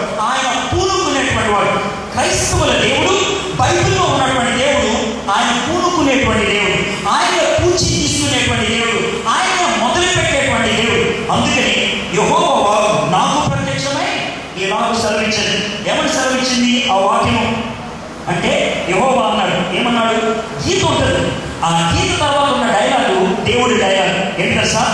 గర్భములో నేను నిన్ను రూపింపక మునిపే నిన్ను ఎరిగి, నీవు గర్భము నుండి బయలుపడక మునిపే నేను నిన్ను ప్రతిష్ఠించి, జనులకు ప్రవక్తగా నిన్ను నేను నియమించింది. 3 విషయాలు ఇక్కడ చెప్తున్నాడు ఇర్మియాలో. ఇర్మియా, నువ్వు గర్భములో పుట్టక ముందే నేను నిన్ను ఎరిగి. ఇది మొదటి విషయం. గర్భములో నిన్ను రూపింపక మునిపే నిన్ను ఎరిగి. మనం ఈ లోకంలో ఉన్నప్పుడు ఏదైనా ఉద్యోగం కావాలి అంటే దరఖాస్తులో మొట్టమొదటిగా పెట్టేది మీ పేరు, రెండోదిగా పెట్టేది మీ నాన్నగారి పేరు, దాని కింద పెట్టేది నీ పుట్టిన తారీఖు, రోజు. ఇది ఎవరి దరఖాస్తులైనా ఉండేది మొట్టమొదటిగా నీ పేరు, తర్వాత మీ నాన్నగారి పేరు, తర్వాత నువ్వు పుట్టినటువంటి రోజు. ఈ 3 పెడతారు. కానీ ఇక్కడ దేవుడు మరి ఇర్మియాతో మాట్లాడుతూ ఏమన్నాడు తెలుసా? హలో, నువ్వు పుట్టక ముందే నువ్వేంటో నాకు తెలుసు. ఇది ఆయన అంటుంది. నువ్వు బయోడేటా పట్టుకొని వస్తావా? ఏసయ్యా, నేను ఇర్మియాని, నేను ఫలానా వాడు కొడుకుని, నా పుట్టినరోజు ఇది, నా పుట్టిన ఊరిది అని అంటే, అదే నీ పుట్టినరోజు కంటే ముందు నుంచి నాకు తెలుసు నీ గురించి. ఎందుకనంటాము? గర్భములో నేను నిన్ను రూపింపక మునిపే నిన్ను ఎరిగి. ఆ ఒక్క చిన్న విషయంలో ఎన్ని మాటలు మనకు తెలుస్తున్నాయి, ఎన్ని విషయాలు. ఒకటి, ఇర్మియాని రూపించింది ఎవరు? యెహోవా దేవుడు రూపింపచేశాడు. ఇర్మియాని తయారు చేసింది ఎవరు? యెహోవా దేవుడు. అంటే ఆయన ఏమో చెప్తున్నాడు తెలుసా? మీ అమ్మ కడుపులో నీకు జీవితాన్ని ఇచ్చింది నేనే, నీకు రూపాన్ని ఇచ్చింది నేనే. అంటే నీ జన్మకు కారణం నేనే అని అంటున్నాడు. ఇక్కడ ఉన్నటువంటి మనంతో ఈ సత్యాన్ని గ్రహిస్తే ఒక అద్భుతమైనటువంటి లాభాన్ని మనం పొందుతాం. ఏంటి అంటే, మనలో కొంతమందికి న్యూనతాభావం ఉంటుంది. అంటే తెలుసా, నేనా, నాకేముందండి అనేటువంటి భావన కొంతమందికి ఉంటుంది. నాకా ఆయన అంత డబ్బు లేదండి, నాకా ఆమెకున్నంత తెలివితేటలు ఇవ్వండి, నాకా ఆయనకున్నటువంటి అవకాశాలు ఇవ్వండి, నాకా ఆమెలాగా పాడలేదండి అని మీరు అనుకొని మిమ్మల్ని మీరు తక్కువ చేసుకుంటారు. నేనా గుడిసెలో ఉండేదానండి, నేనా ఈ పక్క సందులో ఉండేదాన్ని అని మిమ్మల్ని మీరు తక్కువగా ఆలోచించుకుంటూ ఉన్నట్లయితే ఈ మాట గుర్తుపెట్టుకోండి. నువ్వు సందులో ఉన్నా, గుడిసెలో ఉన్నా, నువ్వు చెత్తకాయలు ఎత్తుకునే ఆమెవైనా, లేకపోతే రోడ్ కూర్చే వ్యక్తివైనా, లేకపోతే ఒక ఆఫీస్లో ప్యూరువైనా, నోరు నంతైనా, కళ్ళు లేకపోయినా, గుడ్డివాడివైనా, మీ అమ్మ కడుపులో నిన్ను తయారు చేసింది దేవుడు. అది ఆయన చెప్తుంది. నీ అమ్మ కడుపులో నిన్ను తయారు చేసింది ఆ దేవుడు. నీ జీవితానికి విలువ ఎక్కడి నుంచి వస్తుందంటే, నిన్ను ఎవరు తయారు చేశారు? నువ్వు ఎవరోరా ఇది అడిగే ప్రశ్న. నువ్వు ఎవరోరా, మీ నాన్న ఎవరా అనే మాట ఎందుకు అడుగుతారు తెలుసా? నువ్వెవరువో చెప్తే నీ గురించి నేనేం ఆలోచించాలో చెప్తాను. నువ్వెవరువో చెప్తే, ఒకవేళ నన్ను అడిగితే నువ్వెవరివి అంటే, దేవుని చేత సృష్టించబడినటువంటి వ్యక్తి. నా విలువ అది, నా సత్తా అది. నాకు అందము లేకపోవచ్చు, నేను అమితాబ్ బచ్చన్ లాగా 6 అడుగులు లేకపోవచ్చు, ఐశ్వర్య లాగా అందం లేకపోవచ్చు, బాలు లాగా పాటలు పాడలేకపోవచ్చు, ఏఆర్ రెహమాన్ లాగా మ్యూజిక్ వాయించలేకపోవచ్చు, దేవదాస్ గారి లాగా ప్రసంగం చేయలేకపోవచ్చు. But I'm Edward Williams. ఎందుకు తెలుసా? నన్ను దేవుడు సృష్టించాడు. నా జీవకణము దేవుడి దగ్గర నుంచి వచ్చింది. ఆయన నాకు జీవమిస్తే నేను ఈ లోకంలో ఉనికిలోకి వచ్చాను. అదే మాట చెప్తున్నాడు. నీ గర్భంలో నేను నిన్ను రూపింపక మునిపే నిన్ను ఎరిగి, నీ అమ్మ కడుపులో నీకు రూపాన్ని ఇచ్చింది నేనే. 139వ కీర్తన ఎవరు రాస్తారో మనకి తెలియదు. దావీదు కొంతమంది అంటారు, కొంతమంది కాదు అని అంటారు. 24 వచనాలు ఉన్నటువంటి ఆ కీర్తనలో 4 విషయాలు నేర్చుకున్నాం. మొదటి 6 వచనాలు దేవుడు సర్వజ్ఞాని, తర్వాత 6 వచనాలు దేవుడు సర్వశక్తిమంతుడు, తర్వాత 6 వచనాలు దేవుడు సర్వజ్ఞాని. 3 విషయాలు చెప్పినాడు. మొదటి 6 వచనాలు సర్వజ్ఞాని అంటే నువ్వు మాట్లాడకముందే నీ మాటలు తెలుసు, నువ్వు ఆలోచించకముందే నీ ఆలోచనలు ఆయనకు తెలుసు. ఇది మొదటి 6 వచనాల్లో. తర్వాత 6 వచనాల్లో దేవుడు సర్వశక్తిమంతుడు. నీ తల్లి కడుపులో నువ్వు చిన్న పిండంగా ఉన్నప్పుడు ఆయన చూశాడు. నీ యొక్క అంతరింద్రియములను నిర్మించినటువంటి వాడు ఆయనే. ఇది తర్వాత 6 వచనాలు. మూడవ 6 వచనాల్లో దేవుడు సర్వజ్ఞాని. నువ్వు ఆకాశంలోకి వెళ్తే అక్కడ ఉంటాడు, సముద్రపు అగాధంలోకి వెళ్తే ఆయన అక్కడ ఉంటాడు. ఈ విధంగా 18 వచనాల్లో ధ్యానించి దేవుని యొక్క గొప్పతనాన్ని చెప్పి చివరి 6 వచనాల్లో మానవుడా ఏమన్నది ప్రభా, నాలో ఏమి లేదు, నాలో వెతుకు ప్రభా, నాలో వెతికి సత్యమేమైనా ఉందేమో చూడు, నాలో వెతికి మంచి ఏమైనా ఉందేమో చూడు. ఇంత శక్తివంతుడు దేవుడు, నేనా దేవుడి మీద ఆధారపడేవాడిని. సరే, ఇందులో రెండో భాగం అంటే మనం 13వ వచనం నుంచి 18వ వచనం దాకా చూసినట్టు 139వ కీర్తనలో అక్కడ కీర్తనకారుడు ఒక విషయాన్ని రాస్తున్నాడు. నీ తల్లి గర్భంలో నువ్వు రూపించినటువంటి విధానం, నా తల్లి గర్భంలో నన్ను రూపించినటువంటి విధానం గురించి ఆలోచిస్తే నాకు భయపడుతుంది అని అన్నాడు. భయపడుతుంది. ఈ మాటని నేను బాగా అద్భుతంగా అర్థం చేసుకోవడానికి ఒక పరిస్థితి ఉన్నది. ఏంటి ఆ పరిస్థితి అంటే 1996 సంవత్సరంలో నేను తొలిసారిగా తండ్రిని అయ్యాను. నేను అప్పుడు చీరాల్లో ఉన్నాను. నా కూతురు ఇక్కడ లూథరన్ హై స్కూల్ వెనకాల ఒక హాస్పిటల్ ఉంది. ఆ హాస్పిటల్లో పుట్టింది ఆమె పుట్టింది సెప్టెంబర్ 7వ తారీఖున 1996 సంవత్సరం సాయంత్రం 5:20 మా మామగారు నాకు ఫోన్ చేసి చెప్పారు, బాబు నీకు పాప పుట్టింది అని. నేను చాలా సంతోషించాను. నేను ఆ సమయంలో బైబిల్ చదువుకుంటూ ఉన్నాను, ఒక్కడే ఉన్నాను కాబట్టి చదువుకుంటూ ఉన్నాను, ప్రార్థన చేసుకుంటూ ఉన్నాను. నా కూతురు పుట్టింది అని తెలియగానే నాకు చాలా ఆనందం కలిగింది.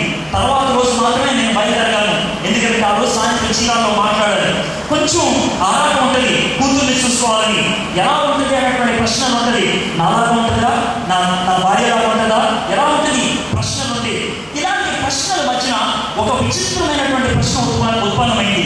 ఏంటి ఆ ప్రశ్న అంటే, షారన్, నేను మా కూతురు పుట్టకముందే ఆమె కూతురు అనే విషయం మాకు విశ్వాసం ఉన్నది, అందుకనే పుట్టకముందే దానికి పేరు పెట్టాం షారన్ అని. పుట్టకముందే 4వ నెలలోనే దానికి పేరు పెట్టాం, ఇది కూతురు, దీని పేరు షారన్ అని చాలా స్పష్టంగా. సరే, ఆ షారన్ పుట్టేసింది అనే విషయం మాకు తెలుసు. సరే, నాకు వచ్చినటువంటి విచిత్రమైన ప్రశ్న ఏంటంటే, షారన్ని నా కూతురు అని నేను ఎందుకు అంటున్నాను? షారన్ని నా కూతురు అని నా వారిని అనుమానం నేను కాదు.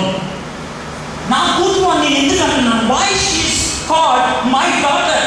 నా నుంచి దానికి ఏమైంది? నా కూతురు అని ఎందుకు అంటున్నాను? అది నాకు ఉన్నటువంటి ప్రశ్న.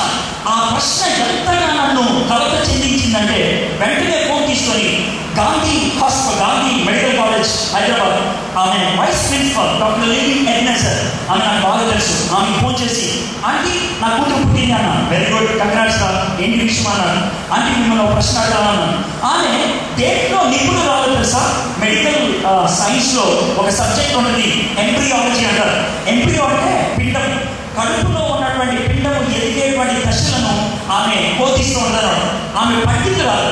ఆమెను అడిగాను, ఆంటీ నా కూతురు పుట్టింది అన్నాను. వెరీ గుడ్ రా, అయితే ఏంటి ప్రశ్న అని. ఆంటీ నా కూతురికి ప్రాణం ఎక్కడి నుంచి వచ్చింది ఆంటీ అన్నాను. అది నేను అడిగిన ప్రశ్న. నా కూతురికి ప్రాణం ఎక్కడి నుంచి వచ్చింది ఆంటీ? ఆమె నవ్వుతూ నువ్వెవరుకున్నావు అని. అంటే నా దగ్గర 3 ఆన్సర్లు ఉన్నాయని చెప్పాయా. 3 ఏంటి అని.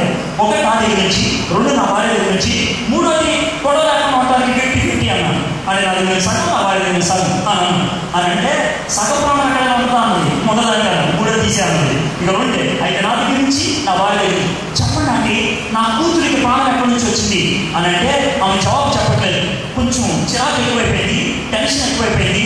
చెప్పండి ఆంటీ అని అంటే ఆమె అన్నది, అరే బ్రెయిన్ చూపి అంటే తలకాయ పాలగొట్టి చూపించవచ్చురా, గుండెకాయ చూపి అంటే కోసి చూపించవచ్చురా, కిడ్నీ చూపి అంటే చూపించవచ్చా, రక్తం ఎలా ఉందో చూపి అంటే చూపించవచ్చురా, ఒకవేళ ఊపిరితిత్తులు ఎక్కడ ఉంటే చూపి అంటే చూపించవచ్చురా, ప్రాణం ఎక్కడో చూపి అంటే చూపించగలనా? ఏదంటే ప్రాణం అంటే చెప్పగలనా? కంటికి కనబడినటువంటి ప్రాణం ఎక్కడి నుంచి వచ్చిందంటే ఎవరు చెప్తాడా? కంటికి కనబడిన ప్రాణం ఎక్కడి నుంచి వచ్చిందంటే ఎవరు చెప్తాడా? ప్రాణం అనే మాటకి నిర్వచనం తెలియనటువంటి డాక్టర్లు ఎక్కడి నుంచి వచ్చిందంటే ఏమి చెప్పలేరు. ప్రాణం అనే మాట నిర్వచనం ఇవ్వలేనటువంటి డాక్టర్లు ఎక్కడి నుంచి వచ్చిందంటే చెప్పలేరు అన్నది. కానీ ఆ రోజు నేను బైబిల్ చదువుకుంటానే ఆమె ఇచ్చిన జవాబుకి నిరుత్సాహంగా ఫోన్ పెట్టేసి వచ్చి కూర్చున్నాను. నా ముందు బైబిల్ తెచ్చే ఉంది, నా ముందు బైబిల్. ఆ రోజు నేను ధ్యానం చేసుకుంటున్నటువంటి భాగం యోహాను సువార్త 1వ అధ్యాయం. కలిగి ఉన్నదేది ఆయన లేకుండా కలగలేదు అన్న 5వ వచనం బైబిల్ నా కను దృష్టి వెళ్ళింది. అది చూడగానే నాకు అర్థమైంది, నా కూతురికి ప్రాణం నేనివ్వలేదు, నా కూతురికి ప్రాణం నా భార్య ఇవ్వలేదు, నా కూతురికి ప్రాణం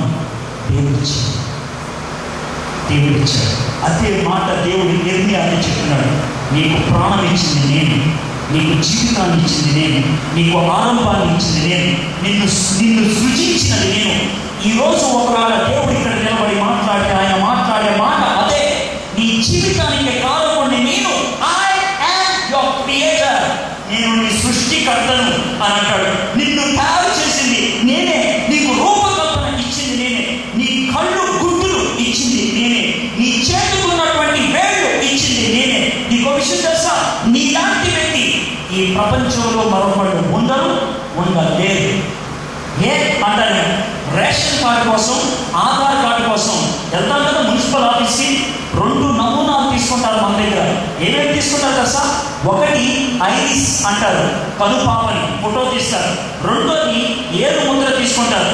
ఈ 2 ఎందుకు తీసుకుంటారు తెలుసా, నాకున్నటువంటి కనుపాప ఈ ప్రపంచంలో ఇప్పుడు దాకా ఎవరికి లేదు, ఇంకెవరికి రాదు, అది నాదే. ఈ కనుపాపను చూపిస్తే ఇది ఎడ్వర్డ్ అని అంటారు, ఇది ఎడ్వర్డ్. 1000 సంవత్సరాల తర్వాత నా కనుపాప ఎవరికైనా దొరికితే ఇది ఎడ్వర్డ్ అని అంటారు. 1,000,000 సంవత్సరాల ఒకవేళ ఈ విశ్వం ఉంటే ఆ తర్వాత నా కనుపాపను చూపిస్తే ఇది ఎడ్వర్డ్ అని అంటారు. ఈ కనుపాప ఇంకెవరికి ఉండబోదు, దేవుడు నాకు ఇచ్చాడు. నాకున్నటువంటి 7 ముద్ర ఉన్నదే, ఆ 7 ముద్ర ఇంకెవరికి ఉండదు, నా ఒక్కడికే ఉంటుంది. God made you unique. దేవుడు నేను అసమానమైనటువంటి వ్యక్తిగా తయారు చేశాడు. God made you in your mother's womb. ఇర్మియాలో దేవుడు అదే మాట చెప్తాడు, ఐ మేడ్ యు, నేను తయారు చేశాను. గర్భంలో నేను నిన్ను రూపింపక మునిపే నిన్ను ఎరిగితిని. 1 దేవుడు తయారు చేశాడు. 2 ఎవడన్నాడు తెలుసా, ఎరిగి ఉంటున్నాను. ఎరిగి ఉంటాడు తెలుసా, ఐ నో యు, నువ్వెవరో నాకు తెలుసు, నువ్వెవరో నాకు తెలుసు అన్నప్పుడు 2 విషయాలు మనం గుర్తించాలి. నేను నిన్ను తయారు చేయడంలో ఒక ఉద్దేశం ఉన్నది, నిన్ను తయారు చేయడంలో ఒక ఉద్దేశం ఉంది. ఈ మైక్ నాకు ఎందుకు ఇచ్చావు, నా స్వరం నీకు వినబడాలి. ఈ టేబుల్ ఇక్కడ ఎందుకు పెట్టారు, నా బైబిల్ పెట్టుకోవాలని. ఈ కళ్ళద్దాలు ఎందుకు తయారు చేశారు, పళ్ళు కనబడాలి, నాకు మీరు కనబడాలి. లైట్ ఎందుకు వేశారు, చీకటి పోవాలని. ఫ్యాన్ ఎందుకు వేశారు, మీరు బాగా పోటీ పడిపోతున్నారు, కాస్త గాలి ఆడాలని. కుర్చీలు ఎందుకు వేశారు, వీళ్ళని గౌరవించాలని. ప్రతి దానికి ఉద్దేశం ఉన్నది. Everything in this world has a purpose. ప్రతి దానికి ఉద్దేశం ఉంది. దేవుడు నన్ను సృజించక ముందు తనకంటూ ఒక ఉద్దేశం ఉన్నది. వీళ్ళేం చేయాలి, ఈ వ్యక్తిని ఎక్కడ ఉపయోగించుకోవాలి. ఇర్మియా పుట్టక ముందే ఇర్మియాని ఏం చేయాలో దేవుడికి తెలుసు. నువ్వు పుట్టక ముందే నువ్వేం చేయాలో దేవుడు ఆశిస్తున్నాడు. అయితే నువ్వు అనుకోవచ్చు, దేవుడికి ఏం చేయాలో అర్థమైపోయింది కదండి, ఇక నేనెందుకు రిలాక్స్ అయిపోతాను అనవద్దు. అయితే దేవుడు మనకి స్వేచ్ఛనిచ్చాడు కాబట్టి ఆయన బ్రతిమలాడతాడు, నిన్ను తయారు చేసింది ఇంటికిరా, దా, నువ్వు నా దగ్గరకు వచ్చి చేతులు కలిపితే నా ఉద్దేశాలు నెరవేర్చుకుంటాను, నా చిత్తాన్ని నెరవేర్చుకుంటాను. మనుషులుగా మనం చేయగలిగేటువంటి ఒక పని తెలుసా, దేవుడు అరే నిన్ను ఇక్కడ ఉంటాను తయారు చేశాను అంటే నా ఇష్టం, నేను అక్కడ ఉంటా అని అనగలం, అని అనగలం. దేవుడి చిత్తాన్ని ఉల్లంఘించి దేవుడిని బాధ పెట్టగలం, దేవుడి చిత్తాన్ని కాదని నరకంలోకి వెళ్ళగలం. అందుకే ఈ రాత్రి నేను మిమ్మల్ని అడుగుతున్నాను, దేవుడు మిమ్మల్ని ఎందుకు సృష్టించాడో తెలుసా? పాపం పేటలేకపోతున్నటువంటి ఈ ప్రపంచంలో మీరు ఏదో ఒకటి చేయాలని, దేవుడికి ఉపయోగపడాలని. మీరు సమాజానికి ఉపయోగపడాల్సింది పోయి సమాజంతో రాజీ పడిపోయి వాళ్ళతో పాటు మీరు కూడా పాపం చేస్తూ ఉంటే ఎలా ఉంటుందో ఆలోచించండి. సెక్యూరిటీ కాదే తొంగోడైతే ఎంత పాపం వస్తుందో, దేవుడు నిన్ను తయారు చేసి నువ్వు నాకు ఉపయోగపడాలంటే నువ్వే దరిద్రమైన జీవితాన్ని జీవిస్తూ ఉంటే దేవుడికి ఏం చేయాలో అర్థం కాదు. నిన్ను తయారు చేసింది దానికోసం కాదు, నిన్ను తయారు చేసింది సమాజాన్ని బాగు చేయడానికి. ఇక్కడ ఇర్మియాతో ఏమంటున్నాడు తెలుసా, గర్భంలో నిన్ను రూపింపకుంటే నేను ఎరిగి. సెకండ్ సెంటెన్స్ చూద్దాం, ఆ తర్వాత ఏమంటారు, నీవు గర్భం నుండి బయలుపడక మునిపే నేను నిన్ను ప్రతిష్ఠించింది. గర్భం నుంచి బయటపడక ముందే ప్రతిష్ఠించింది అంటే నువ్వు పుట్టక ముందే నేను ఏం చేయాలో నేను ఆలోచించాను. నువ్వు పుట్టక ముందే దీనికోసమని ప్రత్యేకించాను. ప్రతిష్ఠించడం అంటే తెలుసా, ప్రత్యేకించడం. ప్రతిష్ఠించడం అంటే ప్రత్యేకించడం. ఉదాహరణకి మీరు మార్కెట్ వెళ్ళారు, మార్కెట్లో అందమైనటువంటి ప్లాస్టిక్ పువ్వులు కనబడగానే ఈ ప్లాస్టిక్ పువ్వులు కొనుక్కోవాలి అనుకున్నాను అనుకోండి. ప్లాస్టిక్ పువ్వులు కొనగానే ఇంటికి తీసుకురాకముందే నేను నిర్ణయిస్తాను ఇంట్లో ఎక్కడ పెట్టాలి. ఇంటికి తీసుకురాకముందే నిర్ణయిస్తారు నిర్ణయిస్తారు ఇంట్లో ఎక్కడ పెట్టాలి. మాంసం కొనక ముందే బిర్యానీ వండాలా, కూర వండాలా, ఫ్రై చేసుకోవాలా నిర్ణయిస్తారు. కరివేపాకు కొనక ముందే కారం వండాలా, తాలింపు వేయాలా డిసైడ్ చేస్తారు. మీరు కొనక ముందే డిసైడ్ చేస్తారు. ఇది ఎందుకు అని. దేవుడు మనల్ని కడుపులోంచి బయటికి తీసుకురాలి ముందే వీళ్ళేం చేయాలి, ఈమెం చేయాలి అని నిర్ణయిస్తాడు, ప్రతిష్ఠిస్తాడు. దేవుడు ప్రతిష్ఠించాడు. యెర్మీయా, నిన్ను నేను ప్రత్యేకించాను. ప్రతిష్ఠించడం అనే మాటే మరో మాటే పరిశుద్ధపరచడం, ప్రత్యేకించడం. పరిశుద్ధపరచడం అనే మాటని ఎలా అర్థం చేసుకుంటాను కదా సార్? పరిశుద్ధపరచడం అనే దాన్ని ఈజీగా అర్థం చేసుకోవాలనుకుంటే ఒక చిన్న ఉదాహరణ చెప్తాను. వీటికి నేను భోజనానికి వచ్చాను. వీటికి భోజనానికి వస్తే ఎవరిని కొంచెం కాల్ చేతులు కడుక్కోండి అని బాత్రూంలో వెళ్ళమంటారు. బాత్రూంలో కడతాను, కాల్ చేతులు కడుక్కొని వస్తాను. మీ బాత్రూంలో సర్వసాధారణ ఒక మగ్గు ఉంటుంది కదా, అది దాంతో కడుక్కుంటా కాల్ చేతులు. అది కడుక్కున్నాక ఆ మగ్గు తీసుకొని తినకుండా భోజనం పళ్ళ దగ్గరికి వచ్చేస్తాను అనుకోండి. మీరు ఏమంటారు? చిచి అది అక్కడ వచ్చేసేయండి, అది ఇక్కడ రావాలని అంటారు. సరే భోజనం పళ్ళ దగ్గరికి వచ్చాడా, అన్నం తింటాను. అన్నం తింటాక పక్కన ఒక గ్లాసు నీళ్లు, దాని పక్కన స్టీల్ జగ్గుతో నీళ్లు కూడా పెడతారు. అన్నం తినేసి కాక స్టీల్ జగ్గు తీసుకొని బాత్రూంలో వెళ్ళిపోతున్నాను అనుకోండి. ఇది ఇక్కడ ఉండాలని అంటారు. ఎందుకంటారు తెలుసా? మీరు ఈ స్టీల్ జగ్గు డైనింగ్ టేబుల్ మీద ఉండాలని, ఆ ప్లాస్టిక్ మగ్గు బాత్రూంలో ఉండాలని కొనుక్కొచ్చారు, ప్రతిష్ఠించారు. అది ఇక్కడికి వచ్చా ఇది అక్కడికైనా తప్పు కదా. దేవుడు మనల్ని తయారు చేశాడు. అది నువ్వు ఇక్కడ ఉంటా అని అంటే నేను అక్కడ ఉంటా అంటే ఏమి కావాలి?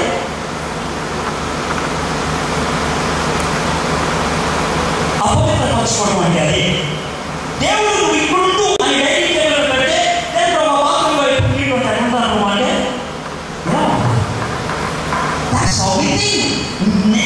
అందుకే ఇర్మియా చాలా స్పష్టంగా ఇర్మియాకి దేవుడు చెప్తాడు, నేను నిన్ను ప్రతిష్ఠించాను, నువ్వు ఇక్కడుంటాను, నువ్వు ప్రతిష్ఠించబడిన వ్యక్తి, ప్రత్యేకించబడినటువంటి వ్యక్తి. తర్వాత చెప్పేసేవాడు, చెడులకు ప్రవక్తగా నిన్ను నియమించింది. చెడులకు ప్రవక్తగా మొదటి వచ్చం నిన్ను తయారు చేశాను, రెండో వచ్చం నేను నిన్ను ప్రత్యేకించాను, మూడో వచ్చం నీ ఉద్యోగం ఏంటో నేను నిర్ణయించాను. ఏంటో సార్, నువ్వు నాకు ప్రవక్తగా ఉండాలి, నువ్వు నాకు ప్రవక్త, నా నోటి మాటగా నువ్వు ఉండాలి, నా నోటి పూరగా నువ్వు ఉండాలి. పాత నిబంధనలో కొంతమంది ప్రవక్తలుగా ప్రత్యేకించుకొని వాళ్ళతోనే దేవుడు మాట్లాడేవాడు, వాళ్ళతోనే దేవుడు మాట్లాడేవాడు, వాళ్ళ ద్వారానే దేవుడు మాట్లాడుతూ ఉండేవాడు. కొత్త నిబంధనలో ఆ పరిస్థితి లేదు. దేవుడు అందరితో మాట్లాడాలని ఇష్టపడతాడు. నీతో మాట్లాడతాడు, నాతో మాట్లాడతాడు, నాతో మాట్లాడి నా ద్వారా నీతో మాట్లాడటానికి ఇష్టపడతాడు. మనము ప్రవక్తలు. నువ్వు కాలేజీలో చదువుకుంటున్నావా? నీ కాలేజీలో నువ్వు దేవుని ప్రవక్తని. నువ్వు ఆఫీస్లో ఉద్యోగం చేస్తున్నావా? ఆ ఆఫీస్లో దేవుని ప్రవక్తని. నువ్వు ఒక ఇంటిలో కూలి పని చేస్తున్నావా? ఆ ఇంటికి నువ్వు దేవుని ప్రవక్తని. దేవుని ఆశ నువ్వు నా ప్రవక్తగా ఉండాలి, నా రాయబారిగా ఉండాలి. ఈ రాత్రి మిమ్మల్ని చేతులు జోడించి అడుగుతున్నాను, దేవుని కోరిక అదే, దేవుని తపన అదే. నా పరివాళ్ళు ఏది, నా ప్రవక్తలు ఏది, నా మనుషులే. నేను సృష్టించాను, నిన్ను తయారు చేశాను, నిన్ను ప్రత్యేకించాను, నా నోటి కూరగా ఉండాలి అని దేవుడు ఈ రాత్రి నేను అడుగుతుంటే నువ్వేం జవాబు చెప్తావు? ఒకసారి ఆలోచించు. 3 విషయాలు చెప్పిన తర్వాత ఏమైనా చూద్దాం. ఆలోచన నిన్ను ప్రతిష్ఠించింది, జనులకు ప్రవర్తనాన్ని నియమించింది. అందుకు ఇర్మియా వచ్చినటువంటి జవాబు, అందుకు అయ్యో ప్రభువు యెహోవా చిత్తగించుము, నేను బాలుడిని, మాటలాడుటకు నాకు శక్తి చాలదని నేను అనగా. మనలో చాలా మంది ఉపయోగించేటువంటి సాకు ఇర్మియా ఉపయోగిస్తున్నారు. ఏమన్నాడు కదా సార్, బాగా చెప్పుకోలేదు, నేను వచ్చాను. ఇది ఆయన అన్నమాట. నాకు ఏమన్నా బాబా, నాకు వాక్చాతుర్యం ఉందా? లేదు. నేను స్టేజ్ మీద వచ్చి మాట్లాడగలనా? మాట్లాడలేను. పాట పాడగలనా? పాడలేను. వాయించగలనా? వాయించలేను. నాకు ఏది రాదు బాబా. నేను బాగుంది, నేను చిన్నోడిని, నాకు అనుభవం లేదు, నాకు చేత కాదు. జాషువా గారు మాట చెప్పారు. ఏంటంటే సార్, చాలా మంది మాకు మాట్లాడడం రాదు అంటారు, కానీ వాళ్ళ గ్రామాల్లో ఒకటే మాటలు నేర్చుకోండి. అంతే సార్, తీసుకుంటారు మైకు, మొదలు పెడతారు. లాంగ్వేజ్ ప్రాబ్లం ఎక్కడ దగ్గర అర్థం కాదు. మనకి మాట్లాడటం వచ్చు రాదు అనొద్దు. ఒకవేళ దేవుడు నాకు మాట్లాడటం రాదు రాదు అంటే ఏమైందో అని అదే ఏమవుతుంది? దాదాస్తు అంటే ఏమవుతుందో ఒక్కసారి ఆలోచించు.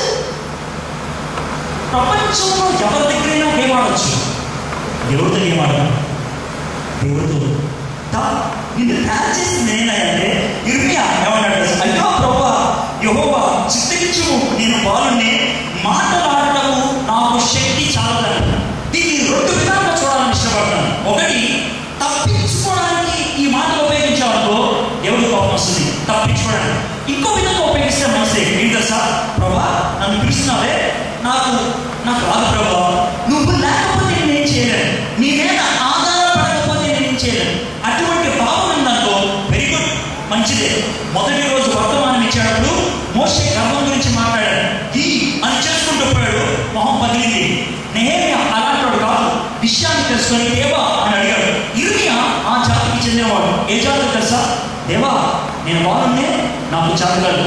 దీన్ని సాగుగా వాడద్దు, దేవుడి మీద ఆధారపడటానికి వాడు బాగుంది, దేవుడి మీద ఆధారపడటానికి వాడాడు అని అనుకున్నాను.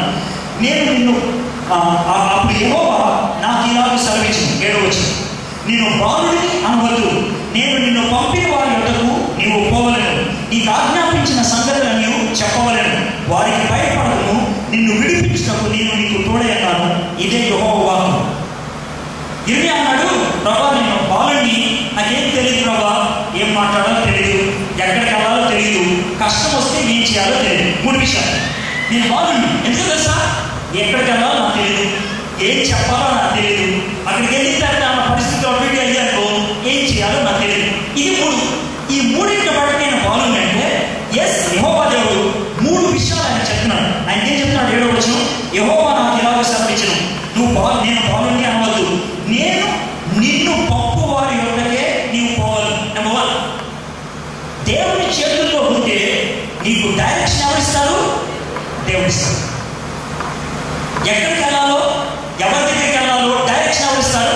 దేవుడిస్తారు. నువ్వు టెన్షన్ పడద్దు, నేను ఎక్కడికి వెళ్ళాలో, నేను ఎవరి దగ్గరికి వెళ్ళాలో టెన్షన్ పడద్దు, దేవుడిస్తాడు నీకు డైరెక్షన్.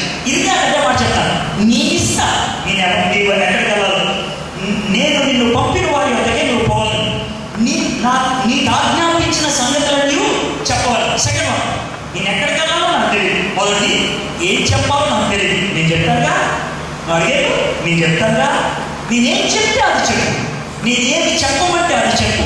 నువ్వు ఎక్కడికి వెళ్ళాలో నేను చెప్తా, నువ్వు ఏం చెప్పాలో నేను చెప్తా. 3వది, వారికి భయపడను, నిన్ను విడిపించడం నేను నీకు తోడైనాను. విడిపించడం అనే మాట ఎప్పుడు వస్తుంది? విడిపించి కాబట్టి రక్షించండి రక్షించండి అని ఎప్పుడు అంటారు? ఎవడన్నా పట్టుకుంటే, లేకపోతే ఎక్కడైనా పడిపోతుంది, అంతే కదా. ఎక్కడైనా పడిపోతే అవసరం, లేకపోతే ఎవరైనా పట్టుకుంటే అవసరం. చెప్పండి పట్టుకోకుండా విడిపించండి విడిపించండి. ఎవరు పట్టుకున్నాడు?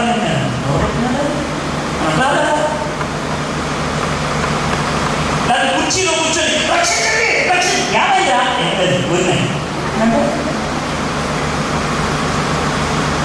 యెహోవా దేవుడు ఈ మాట ఉపయోగించాడు, నేను నిన్ను విడిపిస్తాను అని అన్నాడు. అంటే ఆయన ఉద్దేశం తెలుసా? మనుషులు నిన్ను చెప్పన్నారు, మనుషులు నిన్ను పట్టుకున్నారు, పట్టుకోనిస్తాడు దేవుడు మిమ్మల్ని. గుర్తు పెట్టుకోండి, పట్టుకోనిస్తాడు. పట్టుకున్నాక ఆయన వస్తాడు. హీరో ఎంట్రీ ఎప్పుడు ఉంటుంది? హీరో ఎంట్రీ ఎప్పుడు పట్టుకున్నాడు కదా. హీరోయిన్ ఎవరో పెట్టగానే గ్రీన్ డాడ్ అవుతాడు కదా, అవునా కదా. పని మొహం ఎంత వేసి అది ఏదో మన భాష మాట్లాడుతున్నాడు, మధ్యాహ్నం చూస్తుందే వాళ్ళు బైబిల్ చెప్పినప్పుడు అబ్బాయి దాని ఫేస్ ఒక్కసారి హీరో అనగానే మొక్క కవడిగా మారిపోయింది. హీరో ల్యాండింగ్, హీరోయిన్ ఎవరో మొహం అనగా దేవుడు కూడా అంటే మనం పట్టుకొని మనల్ని పట్టుకొని ఎవరో మొహం పెట్టాలి ఎవరో అనేసి సూపర్ మ్యాన్ వచ్చి ఆయన నేను అప్పుడు వినిపిస్తాను. నేను షడ్రక్ మెషక్ అబేద్నెగో దగ్గరికి దేవుడు ఎప్పుడు వచ్చాడు తెలుసా? ఎప్పుడు వచ్చాడు? అగ్నిలోకి వెళ్ళింది. దానిలో దగ్గరికి దేవుడు ఎప్పుడు వచ్చాడు? సింహాల బోనులోకి వెళ్ళిన తర్వాత దేవుడు నీ దగ్గరికి వస్తాడు. పట్టుకున్న తర్వాత వచ్చి అప్పుడు విడిపిస్తాడు, అప్పుడు విడిపిస్తాడు. నా లైఫ్లో దేవుడు నన్ను చాలాసార్లు విడిపించాడు. సమస్యలు వచ్చాయి, పట్టుకున్న పరిస్థితులు ఉన్నాయి, కానీ ఆ పరిస్థితుల్లో దేవుడు విడిపించాడు. వచ్చిన సన్నివేశం చెప్తాను. దేవుడు విడిపించడం అనేది మామూలు మన దగ్గర శైలిలో ఎలా ఉందో, నల్గొండ అనే ఊరు నుంచి రామవరం అనే ఊరు వెళ్తాం, 18 కిలోమీటర్లు. అది అంటే రాత్రి 11 గంటలకి మోటార్ బైక్ మీద వెళ్తాం. నేను నా ఫ్రెండ్ నాగేశ్వరం, మీ దగ్గర వెళ్తాను.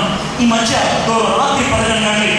కొంచెం దూరం వెళ్ళిన తర్వాత మా బండి ఆగిపోయింది. మోడల్ రాత్రి ఆ ప్రాంతం అంతా కూడా అడవి ప్రాంతం, నక్సలైట్లు ఎక్కువ ఉన్నటువంటి ప్రాంతం. మీకు తెలిసిందే, నల్గొండ జిల్లా రామవరం నక్సలైట్లకి చాలా కేంద్రం. అయితే 1 కిలోమీటర్ కోసం బండి, 1 కిలోమీటర్ కోసం అక్కడికి వచ్చిన తర్వాత చిన్న చిన్న లైట్లు రోడ్డుకి 1 కిలోమీటర్ దూరంలో కనబడుతుంది. నా friend Nageswaram LIC officer Ramavaram, ఆయన ఏమంటారు, సార్ ఇక్కడ ఊరుంది, మనం బండిని అక్కడ తీసుకెళ్ళాం అన్నాడు. తోసుకొని వెళ్ళాం. ఏం చేద్దామని అన్నాడు. ఈ రాత్రి ఈ బండితో వెళ్ళడం మంచిది కాదు, ఈ మధ్యలో పుల్లులు అయి ఉంటే కష్టం అని అన్నాడు. సరే మరి ఏం చేద్దాం అన్నాను. ఈ ఊళ్ళో పడుకుందాం. ఎక్కడ పడుకున్నారు సార్ అన్నాను. కేవలం గుడికి తెచ్చుద్దాం, వాకిట్లో పడుకుందాం అన్నాను. గుడి కనబడింది.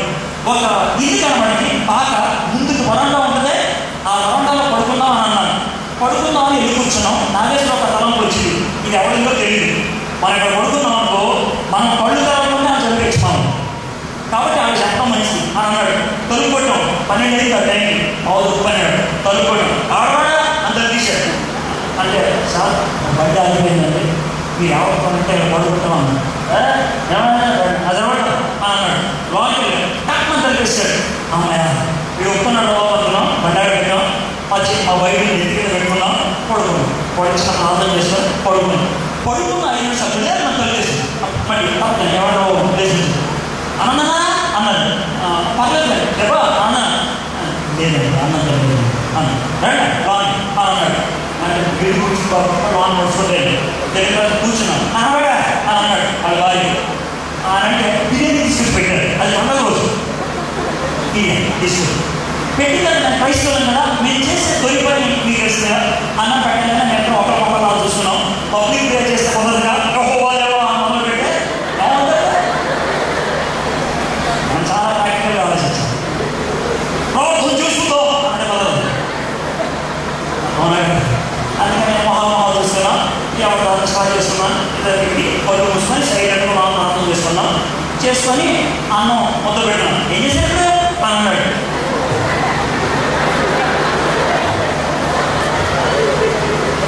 అంటే ఏం చెప్పాలి అర్థం కాదు. అంటే దేవుడు మిమ్మల్ని ప్రోత్సహించి అన్నం ఇప్పించాడు అంటే దేవుడు అన్నం పెట్టాడంటే ఏమంటాడు పోయి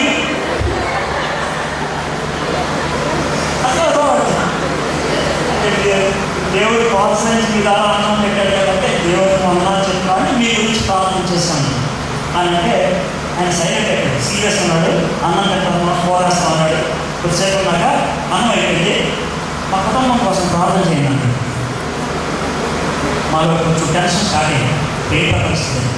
సరే నా పక్కన నా ఇష్టం నాకు నేను చాలా చిన్నవాడు. ఇంజనీరింగ్ అప్పుడే పూర్తయింది. సో చిన్నవాడు. నా ఇష్టం పెద్ద ఆయన 2 మాటలు చెప్పాడు. ప్రార్థన చేశాడు. ప్రార్థన అయిపోయిన తర్వాత మేము పడుకుందాం అని పడుకోబోతుంటే నా పక్కనకు వచ్చి కూర్చొని నేను ఎవరినో తెలుసా అన్నాను. సార్ నాకు తెలియదు సార్, నేను నక్సలైట్, నా పేరు యాదవ్. అప్పుడు దాకా బాగానే ఉంది అని మళ్ళీ బయట అడగన్నారా ఎవరుండే ఎలా అంటారు. ఎప్పుడు దాంట్లో విశ్వాస ప్రార్థన ఎత్తునే వేసి బయటికి వెళ్ళారు. అమ్మాయి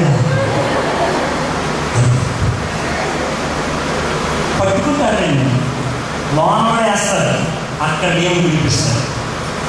ఎస్, ఈ చిన్న చిన్న అనుభవాలు మనలో ఆత్మవిశ్వాసాన్ని పెంపొందిస్తాయి. ఎరియా నిన్ను పట్టుకుంటారు, నేను వస్తా, అప్పుడు నేను నిన్ను వినిపిస్తాను. నీకు కష్టాలు ఉన్నాయా, నీకు ఇబ్బందులు ఉన్నాయా, ఎవరు నిన్ను పట్టుకున్నారా, ఆ పరిస్థితుల్లో దేవుడు నీకు ఇచ్చే వాగ్దానం ఏంటో తెలుసా? నువ్వు నాకు ఇష్టమైన వ్యక్తిగా జీవిస్తున్నట్లయితే, ప్రతిష్ఠిత జీవితం నీకున్నట్లయితే అప్పుడు వస్తా, నేను నిన్ను వినిపిస్తాను. సరే, ఇది అయిపోయిన తర్వాత చివరి మాటలో వచ్చాను.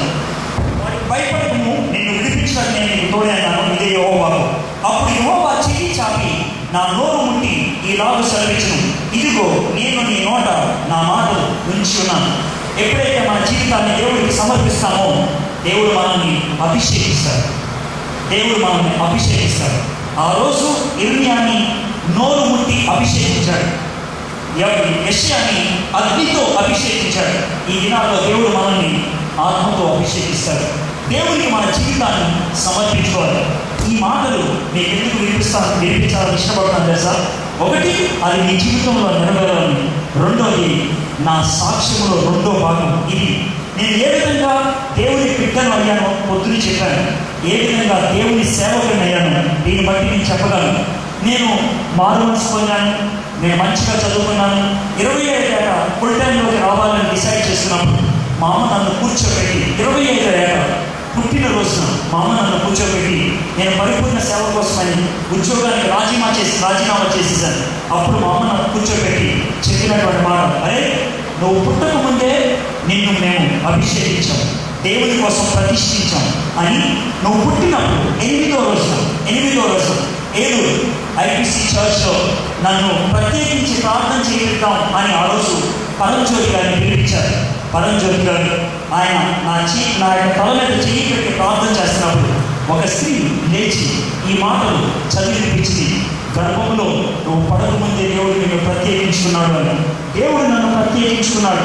నేను కాళ్ళను ఎగరేయడానికి మాట చెప్పట్లేదు, ఇది మనందరి జీవితంలో నిజం. దేవుడు ఉద్దేశం లేకుండా ఎవరిని తయారు చేయడు. దేవుడు నిన్ను ఆ విధంగా తయారు చేశాడు. ఆ విషయాన్ని నేను గుర్తించాను. సరే, దేవుడు ఇంటికి మన నుంచి ఏం ఆశిస్తున్నాడు అది త్వరగా చెప్పి నేను ముగిస్తాను. 10వ వచనం, చెయ్యి చాపి నా నోరు ముట్టి ఇలాగ సెలవిచ్చాను, ఇదిగో నేను నీ నోట నా మాటలు ఇచ్చున్నాను అని. 10వ వచనంలో ఇర్మియా ఏం చేయాలో చెప్తున్నాడు. ఏం చేయాలి? 6 పనులు చేయాలి. చూడండి, 6 పనులు అక్కడ ఉన్నాయి. పెళ్ళగించుటకును, విరగొట్టుటకును, నశింప చేయుటకును, పడద్రోయుటకును, కట్టుటకును, నాటుటకును నేను ఈ దినమున జనముల మీద, రాజ్యముల మీద నిన్ను నియమించున్నాను. దేవుని బిడ్డలకు దేవుడు ఇచ్చేటువంటి బాధ్యతలు 6. దేవుని బిడ్డలకు దేవుడు ఇచ్చేటువంటి పనులు 6 పనులు మన వ్యక్తిగత జీవితంలో, మన కుటుంబ జీవితంలో, మన చుట్టూ ఉన్నటువంటి సమాజంలో మనం చేయబద్దులమై ఉన్నాం. ఏంటి ఆ 6 పనులు అంటే? మొదటిది పెళ్ళగించడం, రెండోది విరగొట్టడం, మూడోది నశింప చేయడం, 4వది పడద్రోయడం. ఈ 4 తొలగించే,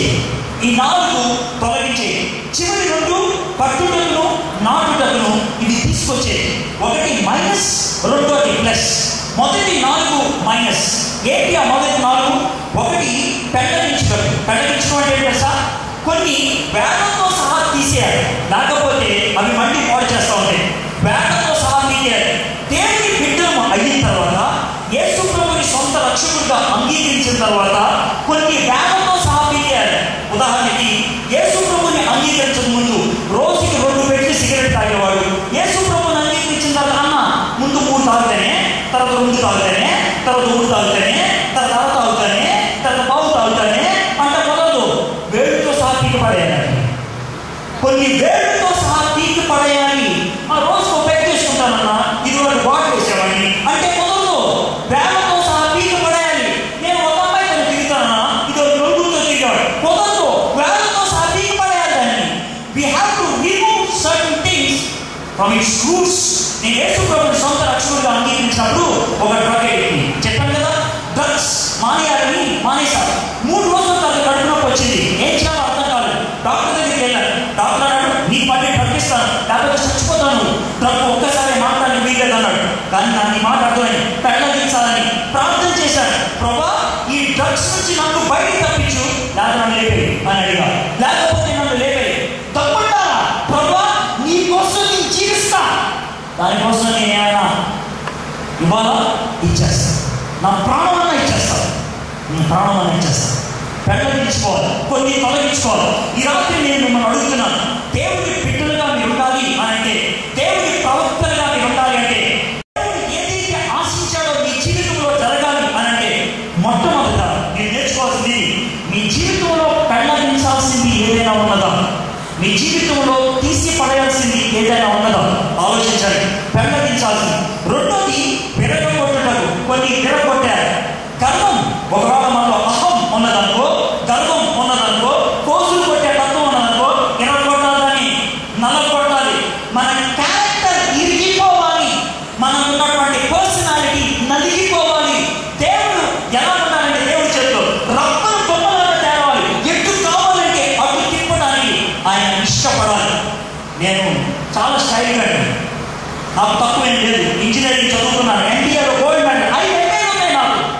తక్కువేం కాదు. కానీ దేవుడు నా నెత్తి మీద కొడితే ఈరోజు ఎక్కడికి రమ్మంటే అక్కడికి వస్తా, ఎక్కడ కూర్చోమంటే అక్కడ కూర్చుంటా, ఎవరితో మాట్లాడమంటే ఆ విధంగా మాట్లాడు. రబ్బరు బొమ్మను చేశాడు దేవుడు, నన్ను రబ్బరు బొమ్మను చేశాడు. దేవుడు విరం కొడితే వాడు ఉపయోగపడేవాడు అవుతాడు. దేవుడు విరం కొడితే గర్వం ఉండటానికి వీల్లేదు, అహం ఉండటానికి వీల్లేదు. హైపు కాదు మనిషికి కావాల్సింది, దేవుడి చేత విరగొట్టబడదు. విరగొట్టబడితే దేవుడు ఎవరైనా వాడుకుంటాడు, విరగొట్టబడదు. రెండోది. మూడోది నశింప చేయుటను. నాలుగోది పడద్రోయటం. కొన్ని పడేయాలి, కొన్ని వేళతో పిలియాలి, కొన్ని నొక్కి పడేయాలి, కొన్ని విరగొట్టాలి. ఈ నాలుగు మీ జీవితంలో చేయాల్సింది మాత్రం ఒకసారి పరిశీలన చేసుకోండి. ఒకసారి పరిశీలన. దేవుడు తొలగించమని అడుగుతులేదు ఏమన్నా. ఈ రెండు అయిపోయింది, ఈ నాలుగు అయిపోయిన తర్వాత చివరి రెండు. కట్టుటకును నాటుటకును. కట్టడం అంటే ఏంటి తెలుసా? ఆల్రెడీ ఉన్నది కానీ నెమ్మదిగా నిర్మించుకుంటూ రావాలి. కొన్ని ఆల్రెడీ ఉంటాయి మనం, వాటిని నిర్మించుకుంటూ రావాలి. కొంతమంది బాగా పాటలు పాడతారు, సినిమా పాటలు పాడతారు. అయితే పాటలు మానే ఎక్కలేదు, సినిమా పాటల బదులు దేవుని పాటలు పాడాలి. కొంతమంది సీరియల్స్ బాగా చూస్తారు, మానే ఎక్కలేదు, ఆ సీరియల్స్ బదులు వేరే చదవడం మొదలు పెట్టడం ఉంటుంది. కట్టుకోవడం అంటే అది వాటిని మనకి కావలసినటువంటి పద్ధతిలోకి మార్చుకోవడం, మనకి కావలసినటువంటి రీతిలోకి మార్చుకోవడం. దేవుడికి ఇచ్చినటువంటి అభిరుచులు, దేవుడికి ఇచ్చినటువంటి తలాంతులు దేవుడి కోసం వాడటం మొదలు పెట్టడమే కట్టుకోవడం అని అంటారు. రెండోది నాటుటలు. లేని వాటిని మనం కొన్ని తెచ్చుకొని పెట్టుకోవాలి. బహుశా మీ లైఫ్లో ప్రార్థన చేయడం లేదేమో, ప్రార్థన చేయడం నేర్చుకోవాలి. దేవుని వాక్యం చదవడం అలవాటు లేదేమో, చదవడం నేర్చుకోవాలి. ఇతరుల దగ్గరికి వెళ్ళి సువార్తను బోధించేటువంటి అలవాటు లేదేమో, బోధించడం నేర్చుకోవాలి. నాటుటం అంటే మొదటి నుంచి అది రావాలి, ఒక బీజములాగా మొదలు పెట్టాలి. ఈ 6 పనులు చేయడానికి నేను నిన్ను నియమించున్నాను అని అంటున్నాడు దేవుడు. ఇర్మియాను ఏ విధంగా నియమించుకున్నాడు? దేవుడు నిన్ను నన్ను నియమించుకోవడానికి ఇష్టపడుతున్నాడు. దేవుడు అటువంటి వ్యక్తుల కోసం ఎదురు చూస్తున్నాడు. దేవుడు అటువంటి వ్యక్తులు ఉన్నట్లయితే ఆ వ్యక్తుల ద్వారా జీవితాలు మార్చాలి అని ఆశపడతాడు. ఒక వ్యక్తి ఉంటే చాలు సమాజం మారిపోతుంది. ఒక వ్యక్తి అలాంటి వాడు ఉంటే చాలు దేశం మారిపోతుంది. ఒక వ్యక్తిని బట్టి సమాజాలు, దేశాలు, పరిస్థితులు మారిపోయినటువంటి సంఘటనలు 2 మీ ముందు పెట్టి నేను ముగిస్తాను. ఒకటి మన ఆంధ్ర రాష్ట్రానికి సంబంధించింది, రెండోది ఈ ప్రపంచంలో ఒక ఖండానికి సంబంధించింది. 2 ప్రదేశాల్లో కూడా ఒక వ్యక్తి ద్వారా దేవుడు ఎటువంటి మార్పులు తీసుకొచ్చాడో చూద్దాం. చీరాలకి బాపట్లకి మధ్యన దూరం 18 కిలోమీటర్లు మాత్రమే, 18 కిలోమీటర్లు. కానీ 1972 సంవత్సరం వరకు ఆ 18 కిలోమీటర్ల దూరం సాయంత్రం 5 దాటిన తర్వాత ఎవరు నడిచేవాడు కాదు. భయం. ఈ 2 ఊర్లకి మధ్యన ఒక జాతివాడు జీవించేవాడు. ఆ జాతివాడు ఎక్కడెక్కడి నుంచో వచ్చి అక్కడ సెటిల్ అయ్యారు. అందుకని ఆ ప్రదేశాన్ని సెటిల్మెంట్ ఏరియా అనేవాడు. Settlement area. అక్కడ వచ్చి సెటిల్ అయ్యారు కాబట్టి వాళ్ళు జ్ఞానాదోడు. వాళ్ళు ఉన్నటువంటి వృత్తి ఒకటే. ఏంటా వృత్తి? దొంగతనం చేసి వాళ్ళు మనుషుల్ని కొల్లగొట్టేవాడు. దొంగతనం పిల్లలకి నేర్పించేవాడు. ఆ ఊర్లో ఉన్న ప్రతి వాడు దొంగవాడే. ఆడ దొంగలు, మగ దొంగలు, పిల్ల దొంగలు, ముసలి దొంగలు, పెద్ద దొంగలు, ప్రతి వాడు దొంగే. దొంగతనం వాళ్ళ వృత్తి. వాళ్ళంటే ఎవరికైనా హడలు, వాళ్ళంటే ఎవరికైనటువంటి భయం. కానీ ఆ ఊరికి 1972 సంవత్సరంలో ఒక దొరగారు వచ్చారు. ఒక దొరగారు ఆ ఊరికి వస్తే ఆ ఊర్లో ఉన్నారు. ఈ ఊరు సంగతి నీకు తెలుసా అన్నారు. నాకు తెలుసు, అందుకే వచ్చారు. నిన్ను దోచుకుంటాం పర్వాలేదు, నిన్ను చంపేస్తాం పర్వాలేదు. ఆయన అక్కడున్నాడు. ఆయన ఒక మిషనరీ, ఆయన ఒక సువార్థికుడు. వాళ్ళకి యేసు ప్రభు గురించి చెప్పాలి అని వచ్చాడు. వ్యతిరేకించారు చాలా మంది, కానీ ఆయన మాత్రం వెనక్కి వెళ్ళిపోయారు.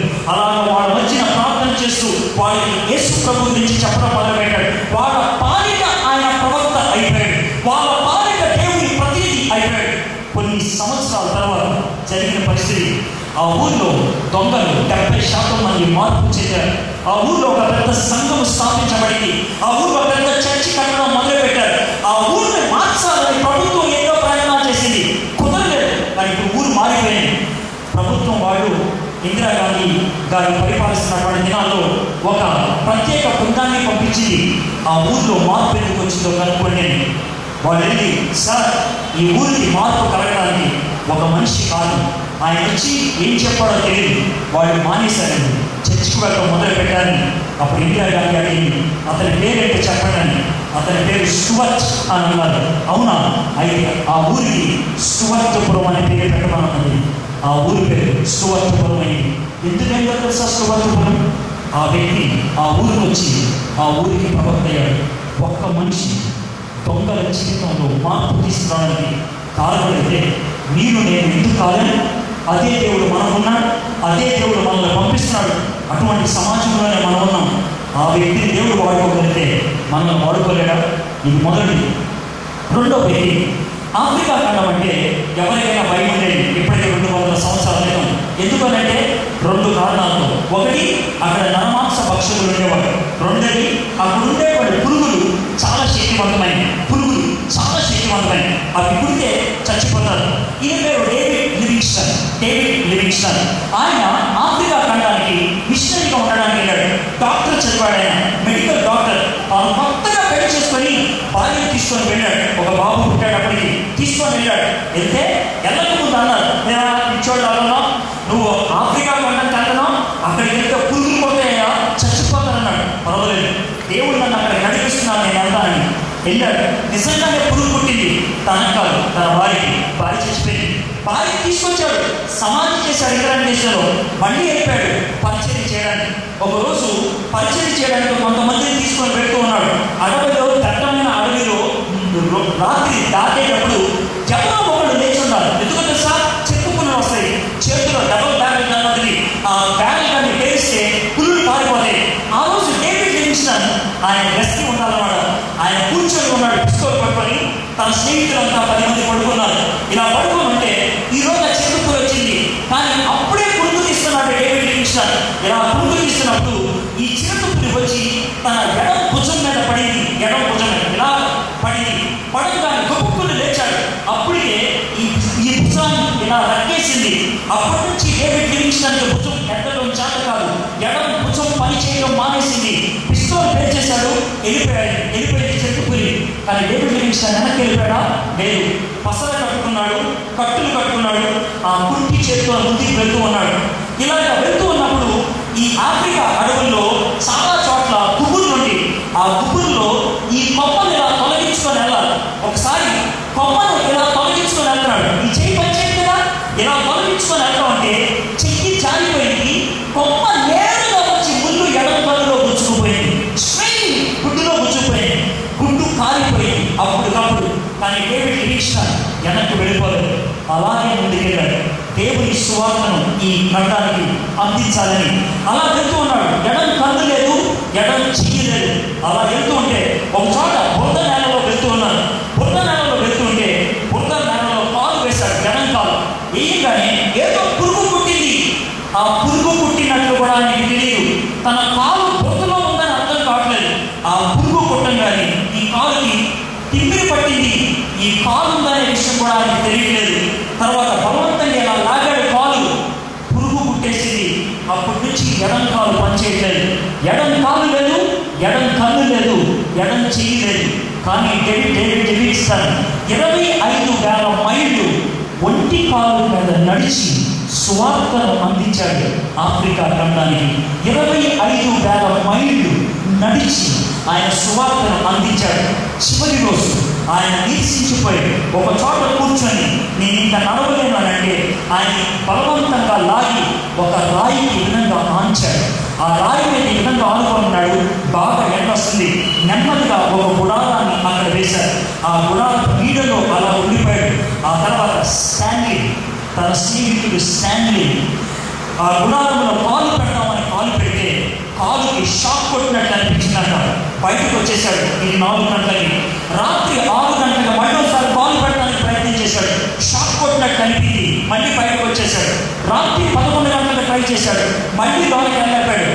తెల్లవారుజాము 4 గంటలకి లోనికి వెళ్ళాడు గుడారంలోకి. ఇప్పుడు షాక్ పట్టలేదు. కానీ డేవిడ్ లివింగ్స్టన్ ఆ రాయి మీద పడి చచ్చిపోయాడు. డేవిడ్ లివింగ్స్టన్ చచ్చిపోయిన తర్వాత ఆ ఊరి ప్రాంతంలో ఉన్న వాళ్ళంతా వచ్చారు. ఏం చేస్తారు సార్ డేవిడ్ లివింగ్స్టన్ అన్నారు. డేవిడ్ లివింగ్స్టన్ ఇంట్లోకి తీసుకెళ్తాం, పాతి పెట్టడానికి అన్నారు. ఏడ్చేవాడు. సార్ చిన్న సహాయం చేయండి. డేవిడ్ లివింగ్స్టన్ బుద్ధిగాడు ఆఫ్రికా కోసం. ఆయన పరితపించింది ఆఫ్రికా కోసం, ఆయన ప్రార్థన చేసింది ఆఫ్రికా కోసం. ఆయన చివరి క్షణాల్లో చచ్చిపోయాక వాళ్ళు ప్రార్థన చేసింది ఆఫ్రికా కోసం. అయితే ఏం చేయమంటారంటే ఆ గుండెకాయని మాకు ఇచ్చేయండి అని అన్నారు. అప్పటికప్పుడు శవాన్ని కింద పడేసి కోసి గుండెకాయని బయట తీశారు. అక్కడ గుండెకాయని పాతి పెట్టారు. మిగిలిన శవాన్ని ఇంగ్లాండ్ దేశంలో పాతి పెట్టారు. ఆ విధంగా డేవిడ్ లివింగ్స్టన్ పరిచయం చేసి ఇప్పటికి 200 సంవత్సరాలు అయింది. ఆఫ్రికాలో ప్రతి 2వ వ్యక్తి యేసు ప్రభువును తెలిసిన వ్యక్తి. 52% మంది క్రైస్తవులు ఉన్నారు. ఆఫ్రికా ఖండంలో అంత క్రైస్తవత్వం రావడానికి కారణం ఏంటి ఆలోచించండి. క్రైస్తవత్వం ఆఫ్రికా ఖండానికి వచ్చి 200 సంవత్సరాలైంది. క్రైస్తవులు 52% మంది ఉన్నారు. భారతదేశానికి క్రైస్తవత్వం వచ్చి 2000 సంవత్సరాలైంది. భారతదేశంలో క్రైస్తవులు 3% మంది. ఎందుకని మన దేశంలో ఎంత తక్కువ, ఎందుకని ఆ దేశంలో అంత ఎక్కువ? మనం దేవుని ప్రవర్తనగా వ్యవహరించలేదు. ఈ లోకంలో దేవుడు మనల్ని తన కోసం పుట్టించాడనే విషయాన్ని మర్చిపోయాడు. కళ్ళు తెచ్చుకోండి, ఆలోచించండి. దేవుని యొక్క హృదయ భారాన్ని ఒక్కసారి వినండి. నీ తల్లి గర్భంలో నీకు రూపాన్ని ఇచ్చింది నేనే. నువ్వు కడుపు నుంచి బయటకు రాకముందే ప్రతిష్ఠించింది నేనే. నువ్వు నాకు ప్రవక్తగా ఉండాలి, నువ్వు నాకు ప్రవక్తగా ఉండాలి. దేవుడి రాత్రి నీకు మాట చెప్తున్నాడు. దానికి మీరేం జవాబు చెప్తారు? దానికి మీ స్పందన ఏంటి? ప్రవచండి, కనుమూసుకొని ప్రార్థన చేస్తున్నాను.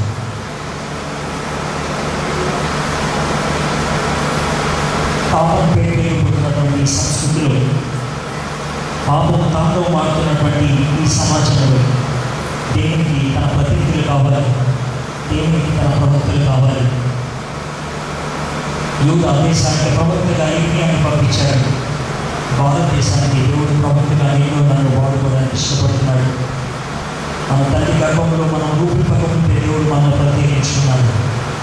తన గర్భంలో నుంచి బయటపడకముందే ప్రతిష్ఠించాడు. ఆయన ప్రవక్తగా మనం ఉండాలని, ఆయన ప్రవక్తగా మనం ఉండాలని. ఈ రాత్రి నేను అడుగుతున్నాడు, నా ప్రవక్తగానే ఉంటావా? నా ప్రతినిధిగానే ఉంటావా? నీ జీవితంలో పెరగొట్టాల్సింది ఏదైనా ఉన్నదా? పెరగొట్టాల్సింది ఏదైనా ఉన్నదా? నశింప చేయాల్సింది ఏదైనా ఉన్నదా? అడుగుతారు. నువ్వు జవాబు చెప్తావు, ప్రభా నేను ఈ ప్రవక్త అవ్వాలంటే పెరగొట్టాల్సిన కొన్ని ఉన్నాయి ప్రభా, పెళ్ళగించాల్సిన కొన్ని ఉన్నాయి ప్రభా, నశింప చేయాల్సిన కొన్ని ఉన్నాయి ప్రభా. బహుశా చెప్పాల్సి వస్తేమో ఈ రాత్రి నోటి తెచ్చి చెప్తావా? దేవుడు ఏమి కవరించుకోమని అడుగుతున్నాడు, దేవుడు ఏమి తీసేమని అడుగుతున్నాడు. ఆలోచించు. నువ్వు కట్టుకోవాల్సింది ఉన్నదా? నువ్వు నాటవలసింది ఏదైనా ఉన్నదా? దేవా, నా జీవితంలో ప్రార్థన లేదు ప్రభా, నీ వాక్యాన్ని ధ్యానం చేసేటువంటి పరిస్థితి లేదు ప్రభా, నశించిపోతున్నటువంటి ఆత్మల మీద నాకు భారం లేదు ప్రభా, దాన్ని పుట్టించు ప్రభా అని అడుగుతావా? ఈ రాత్రి ఒక ఆ విధంగా అడగలిగినట్లయితే, ఒక్క ఇర్మియా ఒక దేశానికి వాడబడగలిగితే, ఒక స్టువర్ట్ ఒక గ్రామాన్ని మార్చగలిగితే, డేవిడ్ లివింగ్స్టన్ ఒక ఖండాన్ని సువార్తను అందించగలిగితే, నువ్వు ఏం చేద్దాం అనుకుంటున్నావు? దేవుడు నీకు అవకాశాన్ని ఇస్తున్నాడు. ఈ రాత్రి నువ్వు ఆయనకి సమాధానం చెప్తావా? ప్రభా నేను ఉన్నాను ప్రభా, నన్ను వాడుకో. ఇర్మియాను ప్రతిష్ఠించినట్టు నన్ను ప్రతిష్ఠించు ప్రభా, నా నోటిని తాకు ప్రభా, నా తల మీద నీ చెయ్యి వేయి ప్రభా, నన్ను అభిషేకించు ప్రభా. నీ దాసుడుగా నీ దాసురాలుగా నన్ను వాడుకో ప్రభా. ఇక్కడున్న ప్రతి ఒక్కరూ దేవుని ప్రతినిధులు అవ్వాలని, ఇక్కడున్న ప్రతి ఒక్కరూ దేవుని ప్రవక్తలు అవ్వాలని దేవుడు ఆశపడుతున్నాడు. నీ ఉన్న చోటలో, నువ్వు జీవిస్తున్నటువంటి ప్రాంతంలో నేను ఉంటాను ప్రభా, నేను ఉంటాను ప్రభా. నా మాటను చెప్తావా? ప్రార్థన చేస్తున్నాను. అదేవా మా ప్రభా, నీ వందనాలు, నీకు స్తుతులు స్తోత్రాలు చెల్లిస్తాను. ఏమి అని పిలుచుకున్నటువంటి దేవుని మమ్మల్ని కూడా పిలుచడానికి ఇవ్వడం ఇష్టపడుతున్నాం ప్రభా. మాలో ఏ ఒక్కరు ఉపయోగం లేకుండా జన్మించలేదు ప్రభా, మాలో ఏ ఒక్కరు నీవు లేకుండా కలగలేదు ప్రభా, మాలో ఏ ఒక్కరు నీవు ఇవ్వకుండా ప్రాణం మాకు రాలేదు ప్రభా. నాయన ఈ రాత్రి మేము నీ బిడ్డలమని, నువ్వు సృష్టిస్తే నేను ఈ లోకంలోకి వచ్చామని గుర్తిస్తున్నాం ప్రభా. నీ శిష్యులు అవ్వాలి ప్రభా, నీ యొక్క దాసులు అవ్వాలి ప్రభా, నీ యొక్క ప్రవక్తలు అవ్వాలి ప్రభా, నీ యొక్క ప్రతినిధులు అవ్వాలి ప్రభా. ఇక్కడ ఉన్నటువంటి ప్రతి ఒక్కరు ప్రభా ఈ మాటను తమ జీవితంలో నిజం చేసుకోవడానికి, తాము ఉన్నటువంటి ప్రదేశాలు, తాము ఉన్న చోట ప్రభా నీకు ప్రతినిధిగా ఉండగలుగుతారు. ఈ వాక్యాన్ని మా జీవితానికి ఆశీర్వాదకరంగా చేయమని యేసు నామములో ప్రార్థన చేస్తున్నాం.